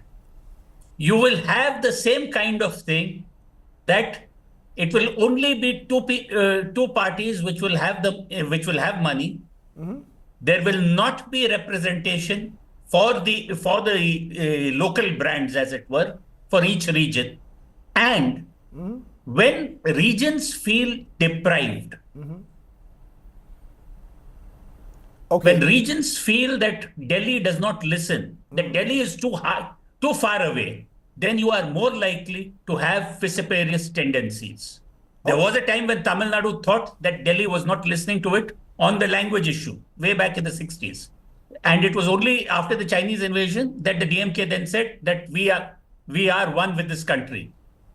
So you're saying that the regional local brands will feel that they are overwhelmed by the national brands, and that could be dangerous. It could lead away to what you call vociferous tendencies. But Praveen Chakravarti, a lot of this, the government argues, is fear mongering. We've got the United States of America, large country, which has a schedule. I know it's a presidential form of government, yes, but even their senates and their governor elections follow a cycle. Is it not possible to create a system maybe where specific elections in states are held in some kind of a cycle? May not be one nation, one poll necessarily, but you could do it in some kind of a cyclical manner to ensure there's no uncertainty. And if a government is being voted out, you will have to ensure some government is voted in, like the German model is what others suggest. No, see, I think the first and foremost, we have to ask the question, are we ready to accept that we are one nation, many states, many political parties? Are we ready to accept that? If you're ready to accept that, then all of this is a non-starter. That is the fundamental difference between us and every other democracy that we've talked about, except perhaps Germany, which has a few more parties. But no country has so many political parties. So I am actually, even though I belong to a national party, I think this is completely detrimental to a regional party. That's the first question. The second question is really this whole thing about model code of conduct and governance disruption. I asked a simple question. What is the problem in governing an state like a Karnataka or a Tamil Nadu when there's an election going on in Bengal or Bihar? There is no problem as things stand today. What the system we have is what has allowed regional parties to come up, to proliferate, and actually this is what makes us a truly diverse and vibrant democracy. Why are we force-fitting a system into this? Okay, and that's the fundamental question we have to answer. Okay, just as a little bit of a humorist, or on a note of humor, I'm just seeing on the flash, petrol prices, diesel prices cut by ₹2. Guess why? Elections are coming. And people like me who are trackers of elections, what would happen to elections on my plate if you only had it once in 5 years? I'm very happy to travel across the country every few months. but a final word from you, Sanju Verma. Look, all of this needs a wider debate. The BJP needs to recognize that the wider debate. Are you wanting to just push it through, ram it through? Let's assume you get 300 plus seats again. Will you just ram it through, or listen to people and listen to voices from different parts of the country, especially the south, where Mr. Sarvanan comes from? You know, Rajdeep, let me be very clear. This whole bogey about BJP ramming policies through and not taking on board, a consensual view, I think that is a whole lot of balderdash. I mean, you and me know, Rajdeep, that, Man, you did it with farm laws. You did it with farm laws. Your track record is what worries me. Why do you eat into my time, Rajdeep? Rajdeep, can you please for a change be nice to the BJP and not eat into my time? Thank you. Go ahead. You have a minute now. Okay. Rajdeep जी को problem है जब LPG का price ऊपर जाता है, जब LPG का price cylinder का पिछले हफ्ते 100 रुपए घटाया था तब राजदीप जी ने कहा ये तो मोदी सरकार चुनाव के लिए कर रही है। अभी पेट्रोल डीजल के दाम कम कर दिए, तब भी राजदीप जी कह रहे हैं कि ये तो चुनाव के लिए किया। राजदीप जी कभी तो खुश रहा कीजिए। Don't be a perennial pessimist. Come on, Rajdeep, you can do better than that. I'm a But I will realist. just end by saying one thing. I will end by saying one thing. Please bear with me. I'm coming to that. I don't need you to tell me Rajdeep is the anchor. No, Saravanan, just a minute. Yes, go ahead. Rajdeep, thank you. Rajdeep, I never speak without data because I believe data trounces false rhetoric, which is what most of the panelists have been doing. What was the cost of the general election in 1950-51? It was 11 crores. This is the data which is there in the, Election Commission archives. That cost from 11 crores in 2014, when Narendra Modi had not yet come to power, cost kya tha? EC website कहती है the cost was 3,871 crores vis-a-vis 11 crores in 1951 odd. तो मुझे बताइए what was the percentage hike in the cost of holding a general election? 35,000%. And how much was the 2019 election का cost? ये भी website पर है. It was 6,400 crore, which means Modi के आने के बाद between 2014 and 2019 holding a general election का cost बढ़ा by 65%, जबकि successively under various Congress dispensations the cost rose by abnormally high 35,000%. तो यहाँ बैठकर ज्ञान मत दो भाई साहब. Ma'am, okay, you made your point. Yeah. Clearly, yes, Rajdeep, Saravanan, I'll give you a final word before you yes. say that the regional party left out. 15 seconds. Yes. See, Rajdeep, you're all going on the presumption that the BJP is going to come back to power with a thumping majority. They will ram it through. It's not possible. BJP cannot win 200 seats. The electoral bonds are going to sink them. The next few days, they're going to answer for Vedanta, for mega engineering, for future gaming. The BJP has got a lot to answer. They have built a... Okay, that's it. This is a debate that requires more time. Producer, voice down.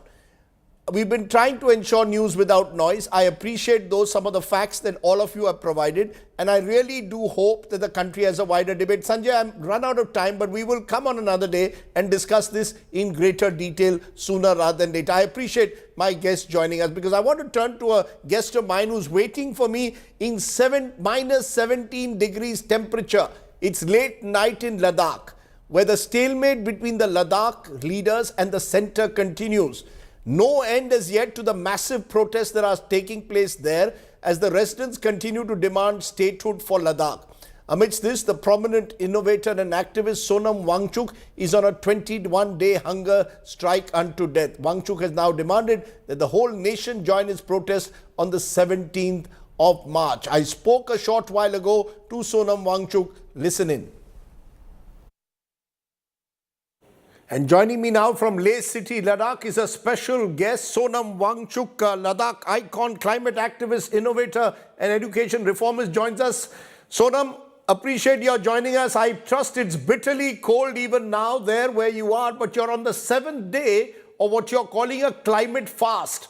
Now, please tell the country, what is this climate fast about? Why are you fasting at the moment? Okay, thank you, Rajdeep, for having me. You're one of the only mainstream media that has called me for this issue. Why we are fasting? It's about safeguarding the fragile environment and ecosystem of these mountains, Trans-Himalayan mountains, and the indigenous cultures that live here. And it is also about democracy, that Ladakh today is without any democratic rights. We cannot choose representatives. We cannot have a government of our own to manage these very unique, fragile environment. And thirdly, may I just stop you? Are you linking two issues? You're saying you want to protect the fragile economy of the Ladakh region. At the same time, you're saying you want to protect the democratic rights of the people of Ladakh. You're demanding implementation of 6th schedule, which gives states in hilly regions with a significant tribal population special power. So is it about this kind of quasi-statehood under 6th schedule, or is it about protecting the fragile economy? How are the two linked? Okay, first of all, how I am connected to this movement is that Ladakh's ecosystem is very unique, very difficult for others to understand. It's almost like a Mars or a moon. So if it is just left open for anybody to do whatever exploitation in the name of industries and mining and businesses, it will be good for no one. So it is to safeguard these unique environment and the cultures of the indigenous people, which happens under 6th schedule of the Indian Constitution. Let me explain this one first. So our forefathers were far-sighted enough and generous enough to not only tolerate diversity, but also actively protect it. So 6th schedule of Indian Constitution was conceived to give protection to such fragile environments and the sensitive, unique cultures that live here. So therefore, Ladakh has been expecting this for a long time as safeguards. But apart from that, the government had even assured and promised in 2 consecutive elections, one parliamentary and one Hill Council elections here, saying very clearly in written on the top of their agenda, here by my side is the manifesto of the 2020 elections and 2019, where they say we will provide safeguards to Ladakh under 6th schedule. But after that, they backtracked, and finally on March 4th, they clearly... No, so are you... No, because the fact is that the people of Ladakh in those elections, especially in the Lok Sabha, voted for the BJP. The fact is, therefore, the BJP is in power here in Delhi. Are you protesting against the BJP government? Are you protesting against a specific individual who has not kept up to your promises? I want to understand, because you, as I said, linked it also to the manner in which you claim outsiders are coming and rampaging through Ladakh and exploiting it. So I want to understand, who is it that you're appealing to today, and what will it take for you to end your fast? Okay. Yeah, we are protesting against no one, but we are reminding the current government of their promises made and the ruling party in the last 2 elections, in which the people of Ladakh, believing, trusting those manifestos, voted them heavily into power. So we are just reminding them to keep their promises. You know, I want to understand this, that are you prepared for a long fight? Because at the moment, the country is heading into an election. There is no sign that your demands are likely to be immediately met. So are you prepared for a long fight? I'm sure it's very chilly out there, and you're going on this fast unto death. Yes. So, yes, we are preparing for a long fight. It is indefinite with cycles of 21 days, which is the period that Mahatma Gandhi kept his longest fast. So the idea is, I was trying to say in the beginning, it's about environment, it's about democracy, because Ladakh is also demanding statehood or UT with legislative assembly, which is democracy. We don't have any rights to have an assembly and a chief minister here. And thirdly, it's also about truth now. It has become, because if promises in elections are broken like this, then elections will become a joke, you know, and you win an election and form a government, but not keep the promises. So therefore, it's for that also to set the right precedence. So we are going to go in 21 days cycles, notwithstanding any code of conduct or anything. May I ask you, there will be those listening to you who will say, here is Sonam Wangchuk, much decorated. Now you're going on this fast, almost a Gandhian fast as you're calling it. Is this a pathway to becoming a politician? Is Sonam Wangchuk now wanting himself to become the voice of Ladakh for the rest of the country to hear? Voice of Ladakh, yes. I have come only to support the leaders of Ladakh. I'm no one in the movement itself except a supporter for the apex body of Ladakh, which is a conglomerate of all civil society organizations led by Mr. Thupstan Sewang, the senior most and most respected leader of Ladakh. I am in his support, and Kargil Democratic Alliance, The two of these together are in talks with the government, not me. I'm just supporting them. You know, I can see behind you the darkness that has set in. It can't be easy going on a fast in these times, but you seem determined to make your voice heard. And I hope someone in Delhi, Sonam, is going to hear your voice. You have a final word to give our viewers who are listening to you intently today? Your videos are already going viral. Thanks. Yes, conditions are very rough, and minus 17 was the temperature the first few days. Now it is minus 10, and when it is cloudy, minus 3. So it is difficult, and that's the point. We don't want to give pain to anybody else. We don't want to hold anybody else hostage like they do to fulfill their demands. We just give pain to ourselves to attract the attention and to melt the hardest stone hearts out there in the government. So that's the idea. To the countrymen, I would like to say that it's a duty for all of you to support Ladakh, because it is not just about Ladakh. Even the glaciers that we have in the Himalayas, more than us, it serves entire North India. 1 billion people depend on it. Very soon, if industrial plundering, mining happens without any, safeguards, you will not have water too. Okay. Secondly, it's about nation's security. If people of Ladakh who have fought alongside with the army in every war from 48 to 62 to 65 to 71 to 99 and 2020, if they are hurt and they are demoralized, military will find it difficult to win any wars. Okay. So please support this movement all over the nation, I appeal. Sonam Wangchuk, with that appeal, I'm going to leave it there. I wish you well. I hope that your fast ends sooner rather than later, and at least a dialogue begins with New Delhi to listen to your demands. Thank you very much for joining me here on the news today. Thank you. Sonam Wangchuk there telling us why he is on a fast unto death. These are the stories we will keep reporting on the news today. Let's take a break. When we return, our Get Real India story tonight comes from Delhi. It's a story that should concern each and every one of us. We'll tell you why in a moment. You're watching News Today. News without the noise.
Let's turn to tonight's Get Real India story. At least 7 people, including 2 cancer hospital employees in Delhi, have been arrested on charges of selling fake drugs in the name of treating cancer.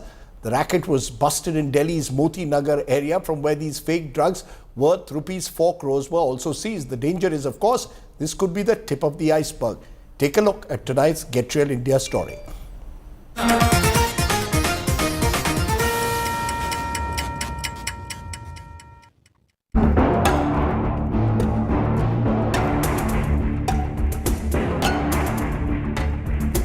Selling fake drugs in the name of treating cancer. The Delhi Police Crime Branch and the Delhi government's Drug Control Department busted a fake drug racket operating from 2 flats at DLF Capital Greens in West Delhi's Moti Nagar this week. 7 people, including employees of Delhi and Gurgaon-based hospitals, were arrested in connection with the racket. More than 140 vials of the fake medication that originally costs around 4 crore rupees in the open market were seized. The recoveries include cash, machines, packing material, labelled vials, printed literature and rubber pack seals. According to the police, the accused used disposable syringes to fill substances into the vials, which were manually sealed and sold to dealers as chemotherapy drugs. Medical tourism के नाम पे ये लोगों को लेके आते थे बाहर से और उनको डिस्काउंटेड प्राइस में ये मेडिसिन बेचा करते थे, जो कि सारी नकली मेडिसिन होती थी, तो उनको भी हमने पकड़ा है. Here is how the scam ran. The alleged mastermind of the scam is Vipul Jain, who's not even 10th pass. He allegedly filled fake drugs into vials. Suraj Shat, the caretaker of Jain's 2 rented flats, allegedly helped in refilling empty vials. Neeraj Chauhan, an employee in the oncology department of hospital, allegedly sold these fake drugs to patients. Parvez, who runs a medical shop, allegedly supplied empty vials to the mastermind. Parvez, who had earlier worked in hospital, allegedly got empty vials from the 3 other suspects, Komal Tiwari, Abhinav Kohli and Tushar Chauhan. Of them, 2 are hospital employees. One more suspect, Aditya Krishna, has been arrested from Muzaffarpur in Bihar for allegedly selling the fake drugs in Pune and Delhi NCR. He's a B.Tech student from IIT BHU. Actually बहुत ही गलत काम है और cancer जैसी चीज़ जहाँ पे मतलब वैसे ही इतना मुश्किल है ट्रीटमेंट होना, इतना महंगा है ट्रीटमेंट, इतना कीमोथेरेपी का अपना एक प्रॉब्लम है, साइड इफ़ेक्ट है, ब्लड काउंट कम होता है, उसमें फेक दवाई दे रहे हैं. The police claim the suspects were making fakes of many international brands. They are investigating if there are more people involved in the racket. Bureau Report, India Today. Fake drugs for cancer. Can it get lower than that? Think about it. Stay well, stay safe. Remember, I want to leave you tonight with a good news today story. Due to awareness campaigns, the HIV stigma is reducing, and now these diseases are being managed well and HIV patients are being taken care of in a laudable way. Therefore, tonight's good news story comes from Chandigarh. You stay well, stay safe. Good night, Shubh Ratri. Remember, the India Today conclave with several special guests starts tomorrow. Thanks for watching. Stay well. Bye for now. Infection with human immunodeficiency virus or the HIV till a few years ago was considered fatal and led to ostracism in society.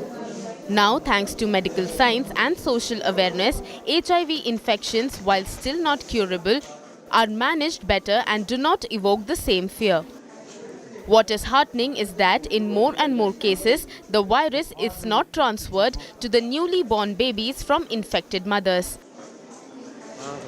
Over the past 6 years, there have been 154 deliveries by HIV-positive women at the Postgraduate Institute of Medical Education and Research in Chandigarh, and out of them, only 2 babies were found infected.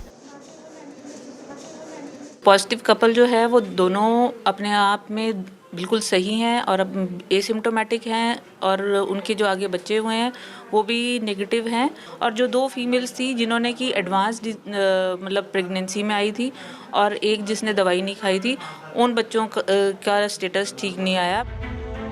As per the data provided by the Center of Excellence in HIV Care at the PGI, number of death rates among HIV patients have also declined from 37 in 2018 to 18 in 2023. Depression of chronic disease हो जाता है लोगों में, ये मंशा आ जाती है कि मैं अब कभी ठीक नहीं हो पाऊँगा, मेरे लिए कोई और स्कोप नहीं है. तो वो इन चीज़ों से जब वो आगे की खुशियाँ देख पाते हैं तो उनको उभरने में मौका मिलता है और वो ऐसी गुड स्टोरीज़ जब वो अपने ART सेंटर में आके देखते हैं और उनको इस चीज़ों के बारे में पता चलता है कि हाँ life is beyond this also. India has made rapid strides in its efforts to control the spread of HIV. According to a UN study in 2022, there has been a decline of 77% in AIDS-related deaths since 2010. With Lalit Sharma, Bureau Report, India Today.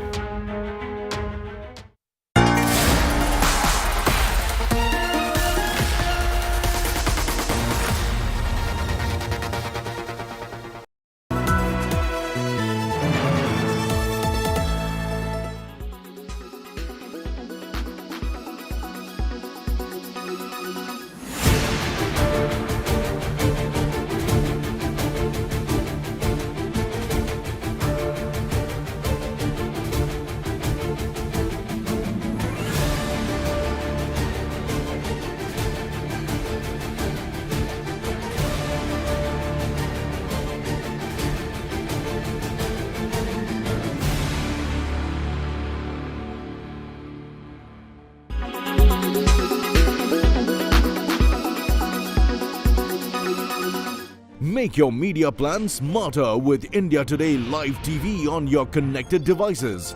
Amplify your brand with 100 million smart internet viewers. To advertise, mail us at sales@aajtak.com.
Weather forecast now.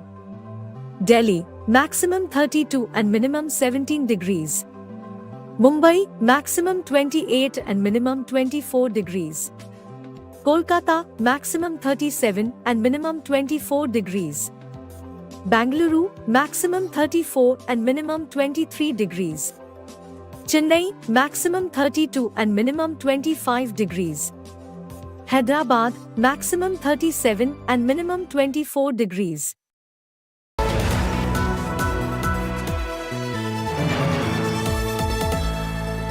Ready? Camera roll. I will rewind through the pages of history to recreate the great Indian election experience as I have seen it. The mandate of the people of India was to make Srimati Sonia Gandhi as the Prime Minister. Now, in the 35 years that I have covered Indian elections, Prime Ministers have come and gone. Lights on. Shri Narendra Modi को prime ministerial candidate के रूप में project किया जाए।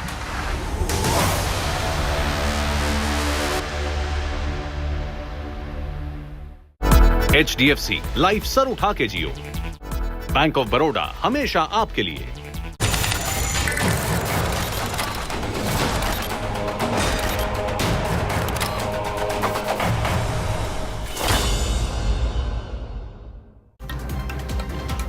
Union Home Minister Amit Shah today led the government charge defending the Citizenship Amendment Act, accusing the opposition of spreading blatant lies for vote bank appeasement politics. He singled out chief ministers both of Bengal and Delhi and insisted states cannot block CAA. Citizenship laws are governed by the centre. Modi government versus opposition CAA showdown. Home Minister calls out fear-mongering. Delhi के मुख्यमंत्री अपने भ्रष्टाचार के उजागर होने से अपना आपा खो बैठे। उनको मालूम नहीं है कि ये सारे लोग आ चुके हैं, आज भारत में ही रह रहे हैं, सिर्फ इनको अधिकार नहीं मिला है, वो अधिकार देने की बात है। Shah slams Mamta, Kejriwal, Uddhav and Stalin.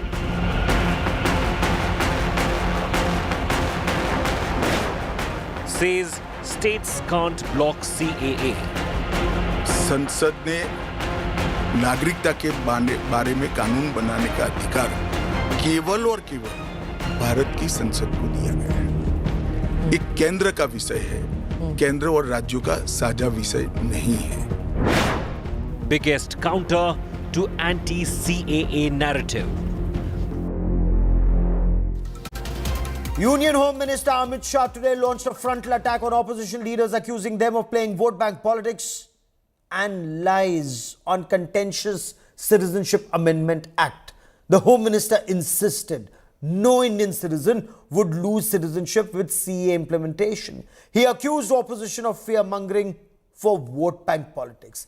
Amit Shah insisted CAA would neither be taken back nor opposition could block it in states. He insisted opposition chief ministers would fall in line after elections. Our political bureau with our top story tonight. Bharat की नागरिकता सुनिश्चित करना ये भारत का विषय है। Home Minister Amit Shah's big CAA defense.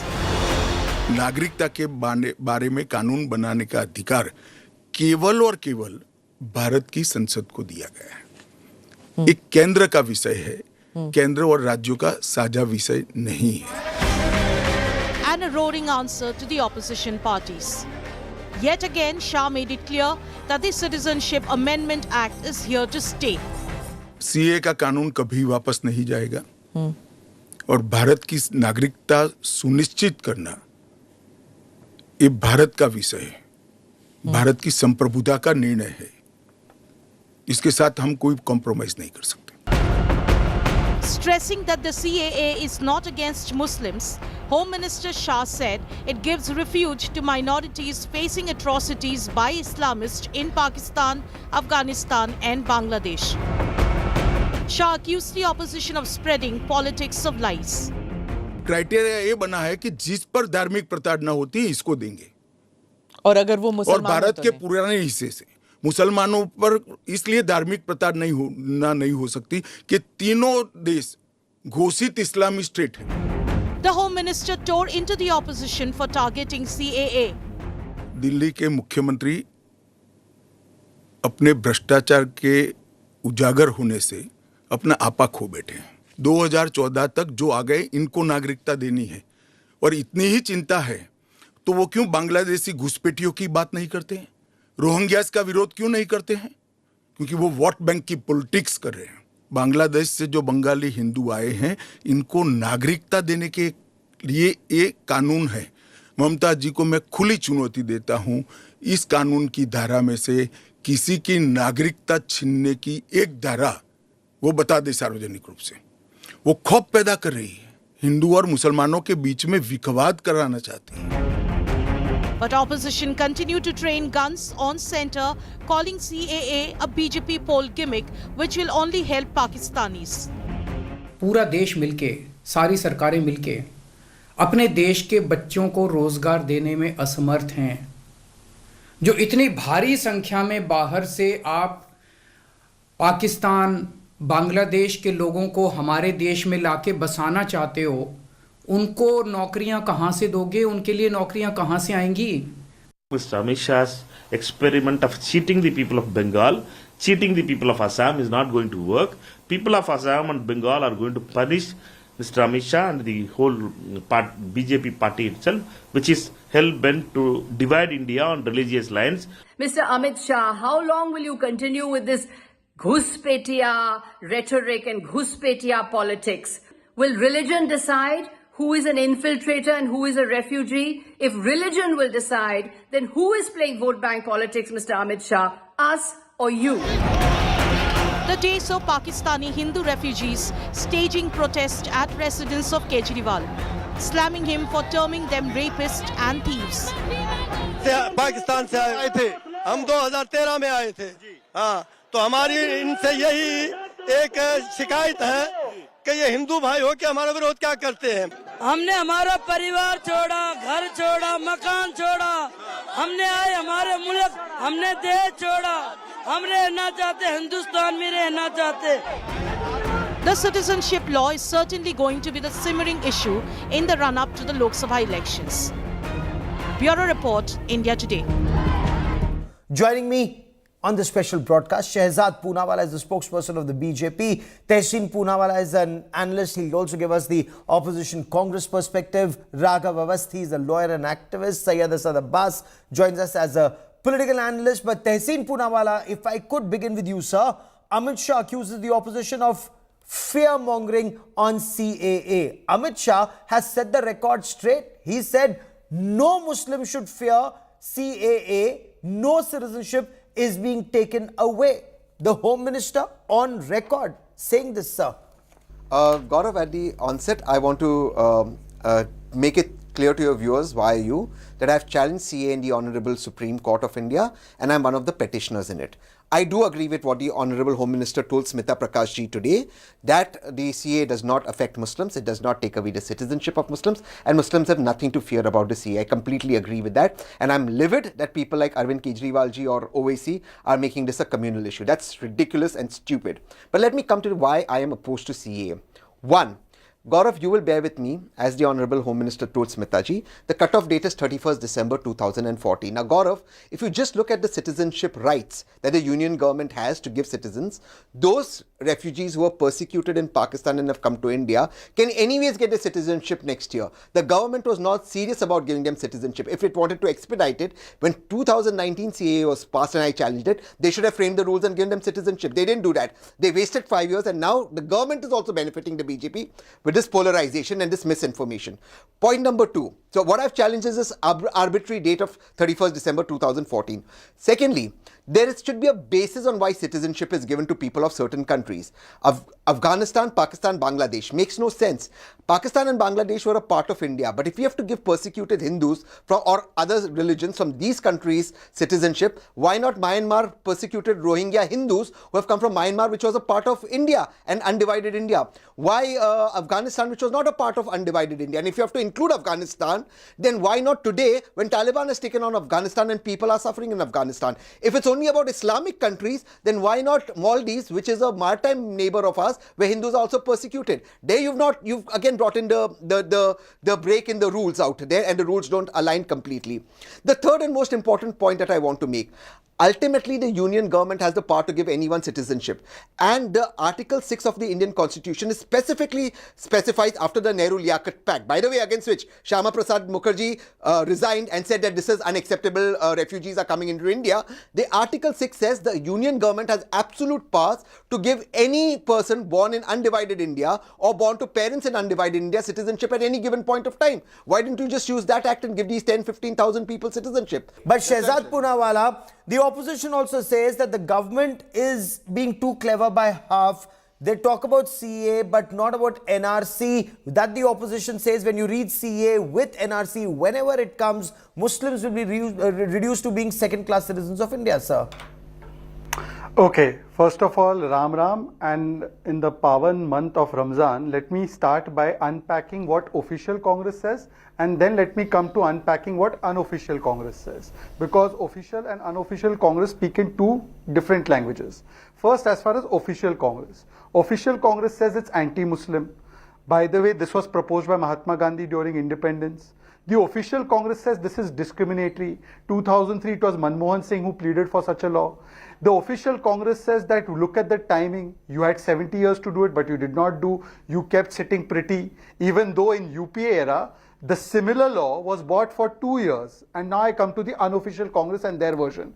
Dear unofficial Congress on the panel, when your own government was in power, it came up with a report, and I'm quoting from the report. Please listen to the first paragraph of the report, headed by Pranab Mukherjee and Kapil Sibal, who is a lawyer for this unofficial Congress in many cases. Indian citizenship should be granted to Bangladeshi and Pakistani minority refugees.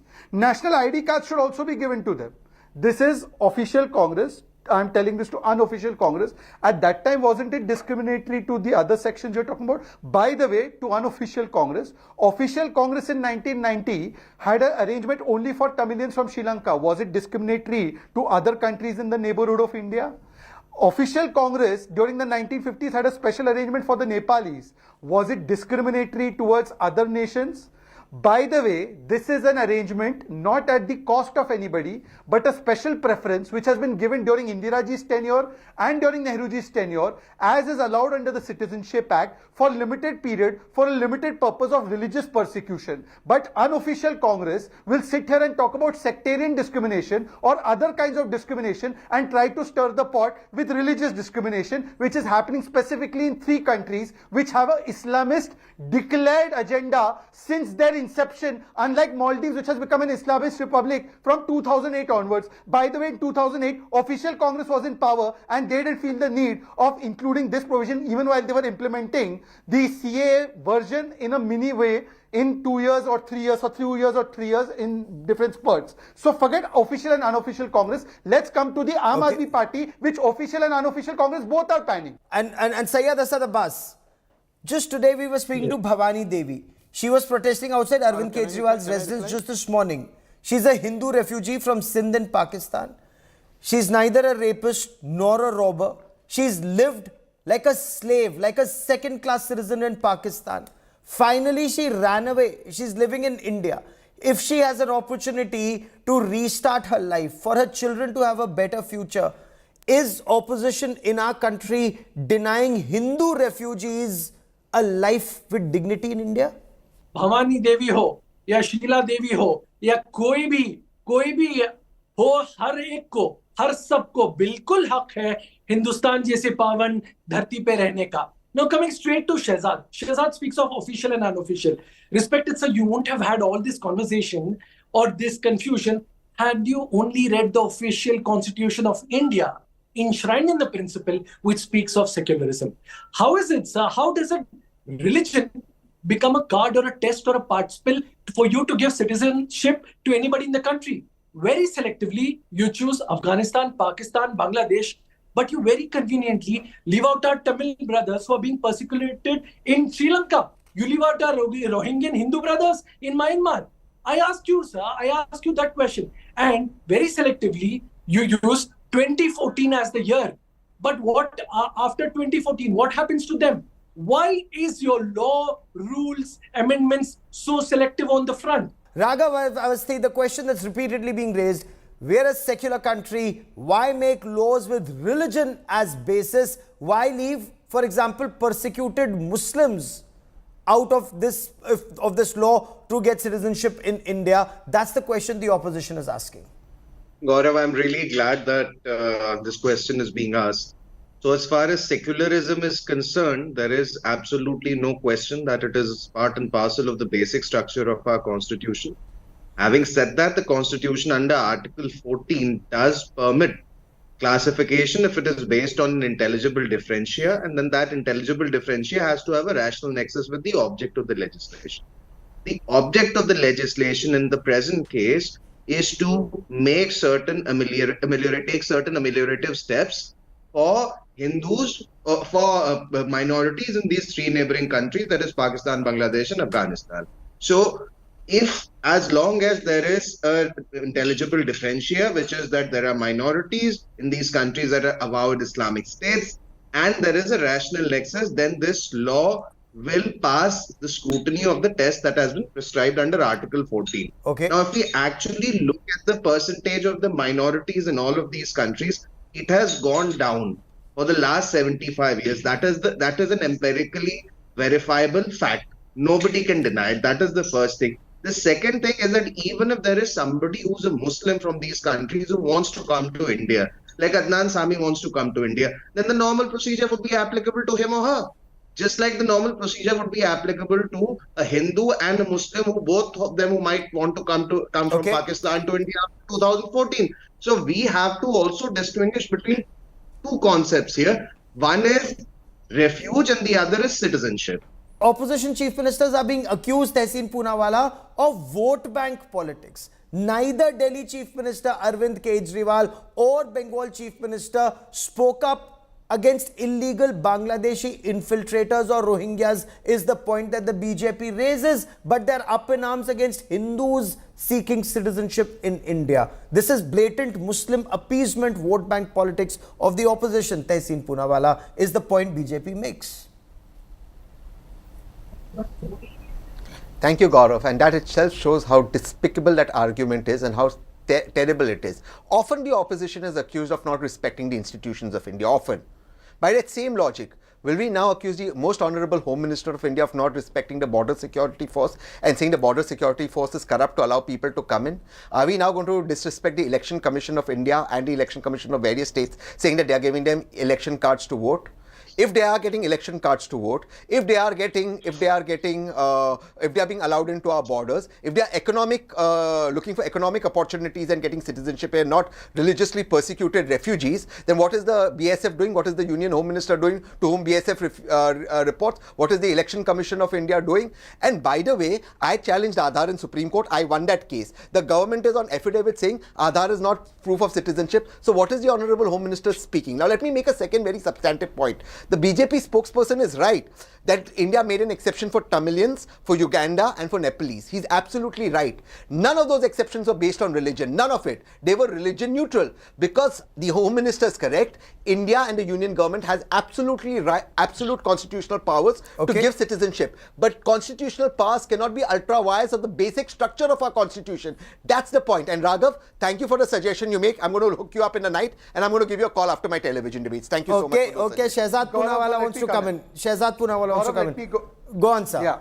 First of all, now let me address 3 points very quickly, 10 seconds for each. First point, Tehseen Poonawalla, the situation in Sri Lanka did not demand a religious persecution-centric arrangement because the persecution was not religious, it was against Tamil Hindus and Muslims, it was on a linguistic basis, so therefore it was exclusionary as far as linguistic is concerned. Therefore, other language-speaking people did not have that intervention. It was only the Tamilians in Sri Lanka who had that intervention. So don't be clever by half. Second point, Tehseen Poonawalla says that the BSF and the Election Commission is being doubted by the Home Minister. No, these arguments were made, by the way, by Uddhav Sena and his late father Babasaheb Thackeray, who even said that these Bangladeshis are living in Mumbai during the Congress regime. Today you are allying with Uddhav Sena. And on the Rohingya point now, Gaurav, very important clarification. First of all, these people need to decide, because somebody, and I think it was Tehseen, but he might deny, Tehseen had once in another debate with me said that it's not just Rohingya Muslims, it's also Rohingya Hindus, which means he knows that the Rohingya discrimination is not religious, it's ethnic. Yeah. And by the way, these Rohingyas are going from Myanmar to Bangladesh. If it is a Muslim persecution issue, why isn't Bangladesh giving them harbor? Why is Bangladesh sending them to our place? Bangladesh तो Muslim country है ना भाई, मुस्लिम तो 50 country है, रोहिंग्याओं को और कोई क्यों नहीं ले रहा भाई? मतलब क्या हमने ठेका ले रखा है? तो बांग्लादेश को मिला दो, पाकिस्तान को मिला दो. अगर मुसलमान वहां के सब लेने ही है हमको, तो भाई इन देशों को मिला भी दो और बना दो अखंड Bharat. I am not saying this as official spokesperson. I am just giving a counter rhetoric for their rhetoric. So therefore, Rohingya issue, you first decide whether it's ethnic or religious and tell me why they are coming from Myanmar to Bangladesh and from Bangladesh to India. Why isn't Bangladesh giving them answer in one Why line? isn't Bangladesh giving them Nagrikta? Okay, quickly on one line. I want to bring in Raghav Avasthi and Abbas quickly. Quickly in one line. Yes. Just bring in Raghav, just 2 lines. The laws of karma struck the person calling official unofficial to everybody had to admit he is not speaking officially. But more importantly, what the BJP spokesperson and your viewers will see is he is not answered. You are unable to understand what I am saying. I am a responsible spokesperson. I am not a fly-by-night operator like you. Please don't interrupt me. Okay, gentlemen. I am not a fly-by-night operator. Gentlemen, I am on the substantive issue, gentlemen, geopolitics to consider. Gentlemen, okay, Tehseen Poonawalla, quickly finish your point, sir. Okay. Yeah. Okay. That's fine. That's fine. That's fine. He can take those personal jibes below the belt. That's all right. It doesn't matter to me. I'm going to make my points. The point is he hasn't answered the question, and because he can't answer the question, he's making these personal allegations. Why not wait 1 year when 2025 kicks in and they would anyways get citizenship? What did you do for these people? What is the larger plan? And the argument being made is that people continue to suffer in Afghanistan, Pakistan and Bangladesh, particularly in Afghanistan to take over the Taliban. Why not include those people? What is the roadmap? You're doing this at a time of election, not because it was COVID. Are you telling me that the Honorable Home Minister's office, the Home Ministry of India, is so incompetent that they couldn't frame 8 rules, 9 rules, and you haven't answered why isn't religious persecution either in the law or in the rules framed by the Home Ministry's office? Raghav, last 30 seconds that I have on the show, the last 30 seconds I have on the show. I would like to request you to actually go through the statement of objects and reasons. It does talk about how there are constitutions in these countries which discriminate against non-Muslims. I would really urge you to do that as a friend. Okay, gentlemen, I've run out of time. I've run out of time on this part of the debate, but clearly with politics heating up in the run-up to the very, very crucial 2024 elections, we will be having more debates on this subject. Shehzad Poonawala, Tehseen Poonawala and Raghav Awasthi and Abbas for joining me on this India Today debate. Many thanks.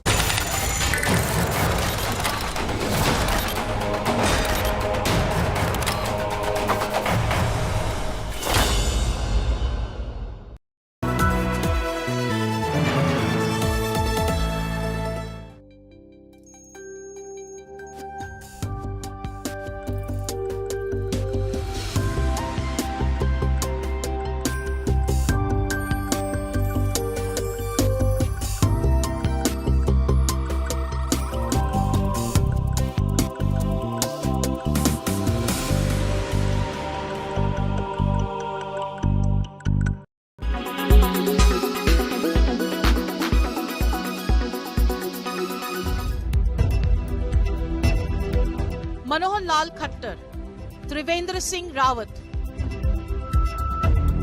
Basavraj Bommai. 3 former chief ministers from the plains of Haryana, hills of Uttarakhand to Karnataka down south. At least 5 union ministers. The Bharatiya Janata Party has unveiled its second roster of candidates for the Lok Sabha polls. The roster comprises 72 names. The party's youth wing chief, Tejaswi Surya, nominated to contest from Bangalore South. In total, 20 candidates are named from Karnataka, 6 from Telangana, 20 candidates hail from the western state of Maharashtra, 5 from Madhya Pradesh, 7 from Gujarat, 2 from Delhi, 2 from Himachal Pradesh, and 2 from Uttarakhand round off the count. With the release of the second list, the BJP has now revealed 267 names for the upcoming general elections. Bureau Report, India Today.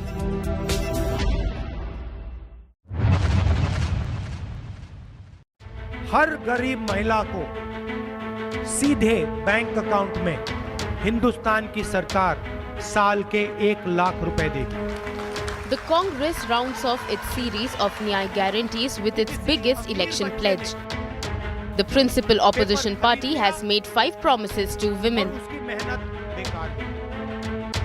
Mahalakshmi scheme that will transfer 1 lakh rupees a year to 1 woman per poorest of poor families. 50% quota for women in central government recruitments. Doubling of central government's contribution to wages of Asha, Anganwadi and midday meal workers. 1 Adhikar Maitri or councillor in every panchayat to spread awareness among women about the schemes and rights available to them.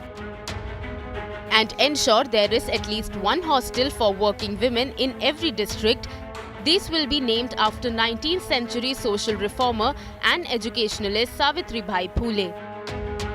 हमारी सरकार आएगी, India की सरकार आएगी. With women along with the youth emerging as decisive factors in elections, every party is trying to meet their aspirations.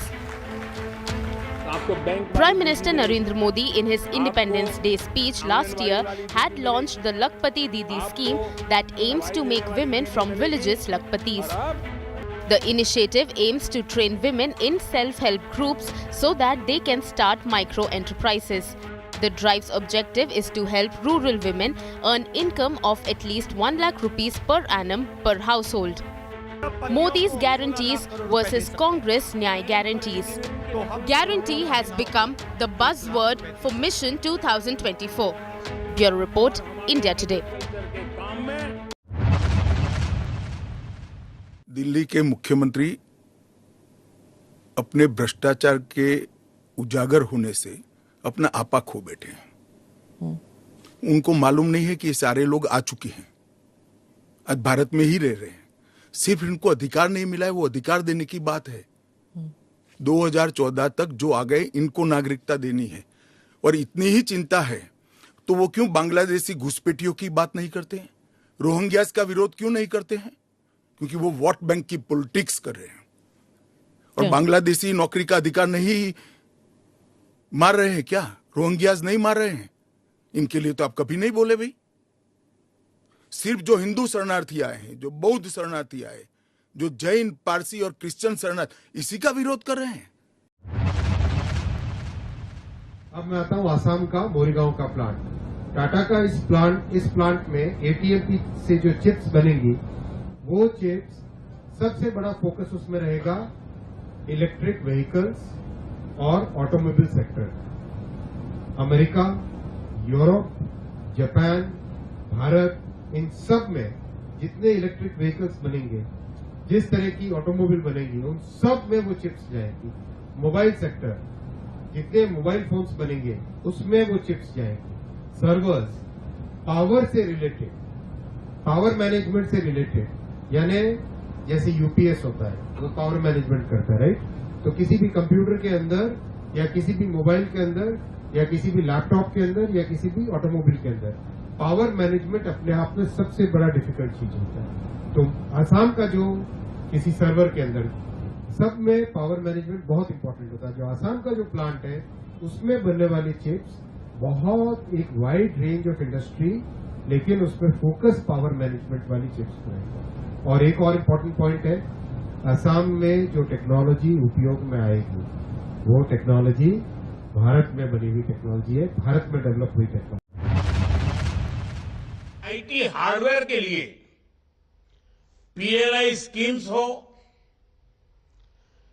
Electronic components के लिए schemes हो, या फिर इलेक्ट्रॉनिक्स मैन्युफैक्चरिंग क्लस्टर्स हो, इन सभी में भारत ने इंसेंटिव देकर इलेक्ट्रॉनिक्स इकोसिस्टम को तरक्की के नए अवसर दिए हैं। आज भारत पूरी दुनिया का दूसरा सबसे बड़ा मोबाइल फोन मैन्युफैक्चरर है।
Presented by आपका जॉय भारत का जॉय, जॉय ई बाइक। को presented by Greenlam laminates, कुछ मेरा कुछ तुम्हारा। Powered by MP Birla cement perfect plus concrete special. को powered by Parul University Vadodara Gujarat.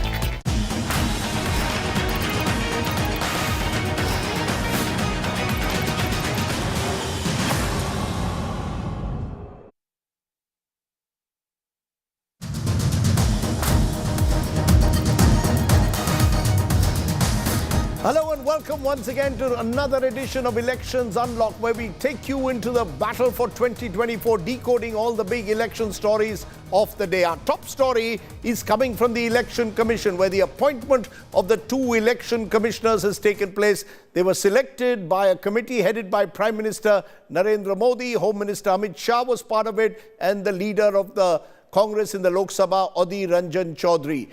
Apparently at that meeting, 2 names have been chosen. Both senior bureaucrats have been chosen by the search committee. Gyanesh Kumar, a retired bureaucrat from Kerala who served in the Home Ministry when Amit Shah was there, and also in his cooperative ministry. He played a major role, we are told, in the abrogation of Article 370 as well as in the Ram Mandir preparation. The other name chosen is Sukhbir Singh Sandhu from Punjab. He's a retired chief secretary of Uttarakhand government. Sukhbir Singh has also served as a secretary of the Lok Ayukt for a year. The leader of the opposition, Adhir Ranjan Chaudhary, said he was not happy with the selection, saying the names were virtually thrust on him, questioning the process that was followed. But that's a question that I want to raise and take in a moment. But first, let's listen into what Adhir Ranjan Chaudhary said. हमारा जो committee, ये committee की में एक prime minister है, उसके साथ home minister, मतलब 2 मंत्री, और मैं एक विपक्ष। मतलब शुरू से ही इस कमेटी में बहुमत सरकार की पक्ष में है। तो इसलिए मैं कहीं या ना कहीं सरकार जो चाहेगी वही होगी। सरकार की मंशा मुताबिक ये इलेक्शन कमिश्नर उसका चयन होगी। So how should we see the process of appointment of 2 new election commissioners? Joining me now is former Chief Election Commissioner of India, Mr. O.P. Rawat. Appreciate your joining us, Mr. Rawat. Mr. Rawat, are you satisfied with the manner in which the Election Commission selection committee is making these choices? Because the Supreme Court, you will recall, had ordered that it was the Chief Justice of India who should be part of the committee. Now, with the Prime Minister, Home Minister in a 3-member committee, the fear is all that we will have is yes men of the Modi government in the Election Commission. How do you go along with that? I just would like to take you back in the past. When only government used to nominate and the president used to approve and election commissioners were appointed. From that, we have come up to the level when Honorable Supreme Court's orders have been complied, a law has been enacted as the Constitution stipulates in Article 324, and some improvement has come. I would say that we are a maturing democracy, and this is the process of maturing, that from total dominance of government for last 70-75 years, we have come about a step further, and now in the selection process, leader of opposition is also included. But, you know, Mr. Rawat, while that is fine in principle, in theory, you will recall Mr. Lavasa, Ashok Lavasa, former election commissioner, passed a dissent note for the commission because he wanted a notice to be sent under the Model Code of Conduct to the Prime Minister at the time, Prime Minister Modi. What did we find? A few months later, he was out of the election commission. Arun Goyal has also resigned in very strange circumstances. All of this is raising questions over the neutrality of the election commission, sir. That's the problem. There's a question mark now. Actually, most of the things in such cases are in the black box, and nobody knows as to what transpired. Like when Mr. Arun Goyal was appointed in a hurry, within 24 hours sanctioning VRS, appointing him as election commissioner, and he joining immediately, questions were raised, and even Honorable Supreme Court was seized of the matter, and they also expressed concern. Same thing earlier also. Election Commission has got procedures where if any election commissioner is having any difference of opinion, they can express, they can record, and if at all they feel that they are being excluded, they are not being given due space, they can go public. So there are checks and balances in election commissions working. So resignation is individual's choice. Okay, from what you're saying, therefore, Mr. Rawat, you seem reasonably confident that this multi-member commission will not come under any pressure from the Modi government, will truly be a neutral umpire in the 2024 elections, because there's a sense that unlike the sessions of the past, the current election commission does not have the power or authority to really take on an all-powerful government of the day.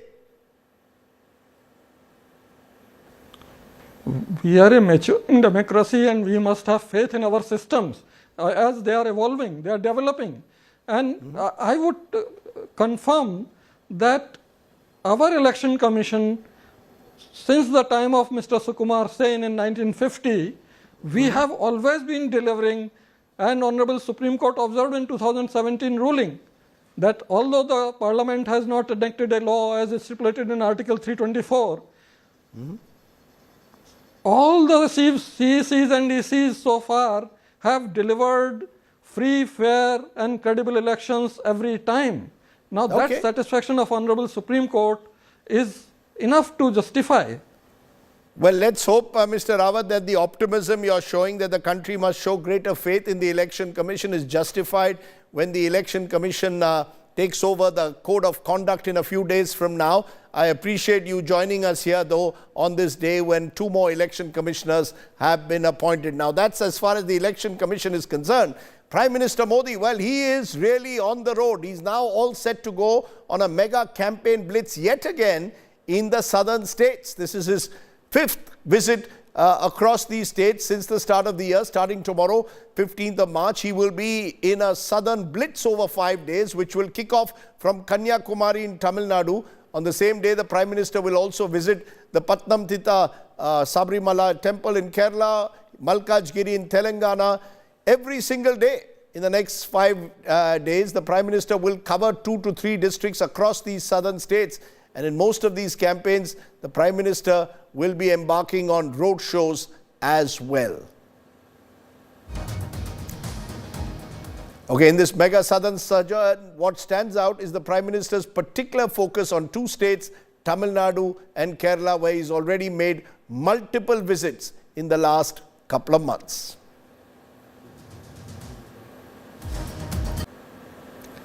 So how serious is the BJP's challenge in states like Tamil Nadu and Kerala, where they drew a blank in 2019? What to make out of the Prime Minister's mission south? I'm joined by GC Shekhar, senior journalist, joins me from Chennai. Appreciate your joining us, Shekhar. What's your sense? Because recent elections, the BJP has been a single-digit party in Tamil Nadu, has not opened its account ever in Kerala. Are we seeing distinct signs of change in terms of vote share? Or do you really believe the BJP is poised for a big leap forward? Is this more hype than substance at the moment? Well, definitely there is going to be an increase in the vote share. We don't know how much of it is going to be translated into seats. But definitely the party has been picking up on the ground. There has been a lot of support.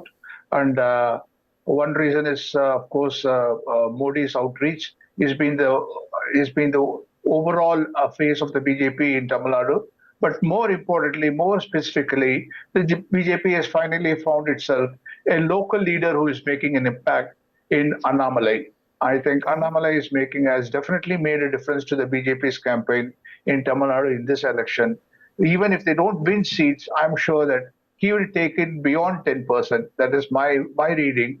You're saying he will take it. You're saying he will take the BJP beyond 10%. Are you therefore saying that it's now not just about the Modi factor, but the local face? But many will also say that as we've seen in the past, there have been many false dawns in Tamil Nadu. Is this the real thing? And from where is the BJP getting this extra vote? Is it the AIDMK which is crumbling and the opposition to the DMK which is weakening? Or is it being taken from both the Dravida parties?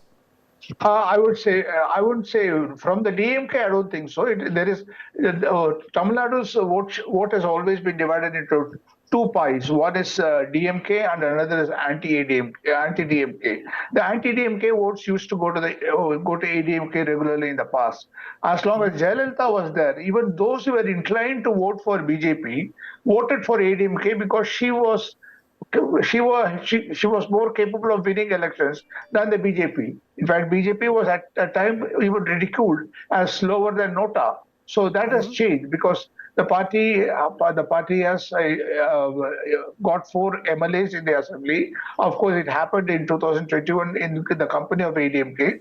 But even when the ADMK deserted it, the BJP did not blink an eye because they know that there is a groundswell of support for Annamalai, and votes from ADMK are also shifting to BJP because this is an election for Delhi. They have a prime minister to face.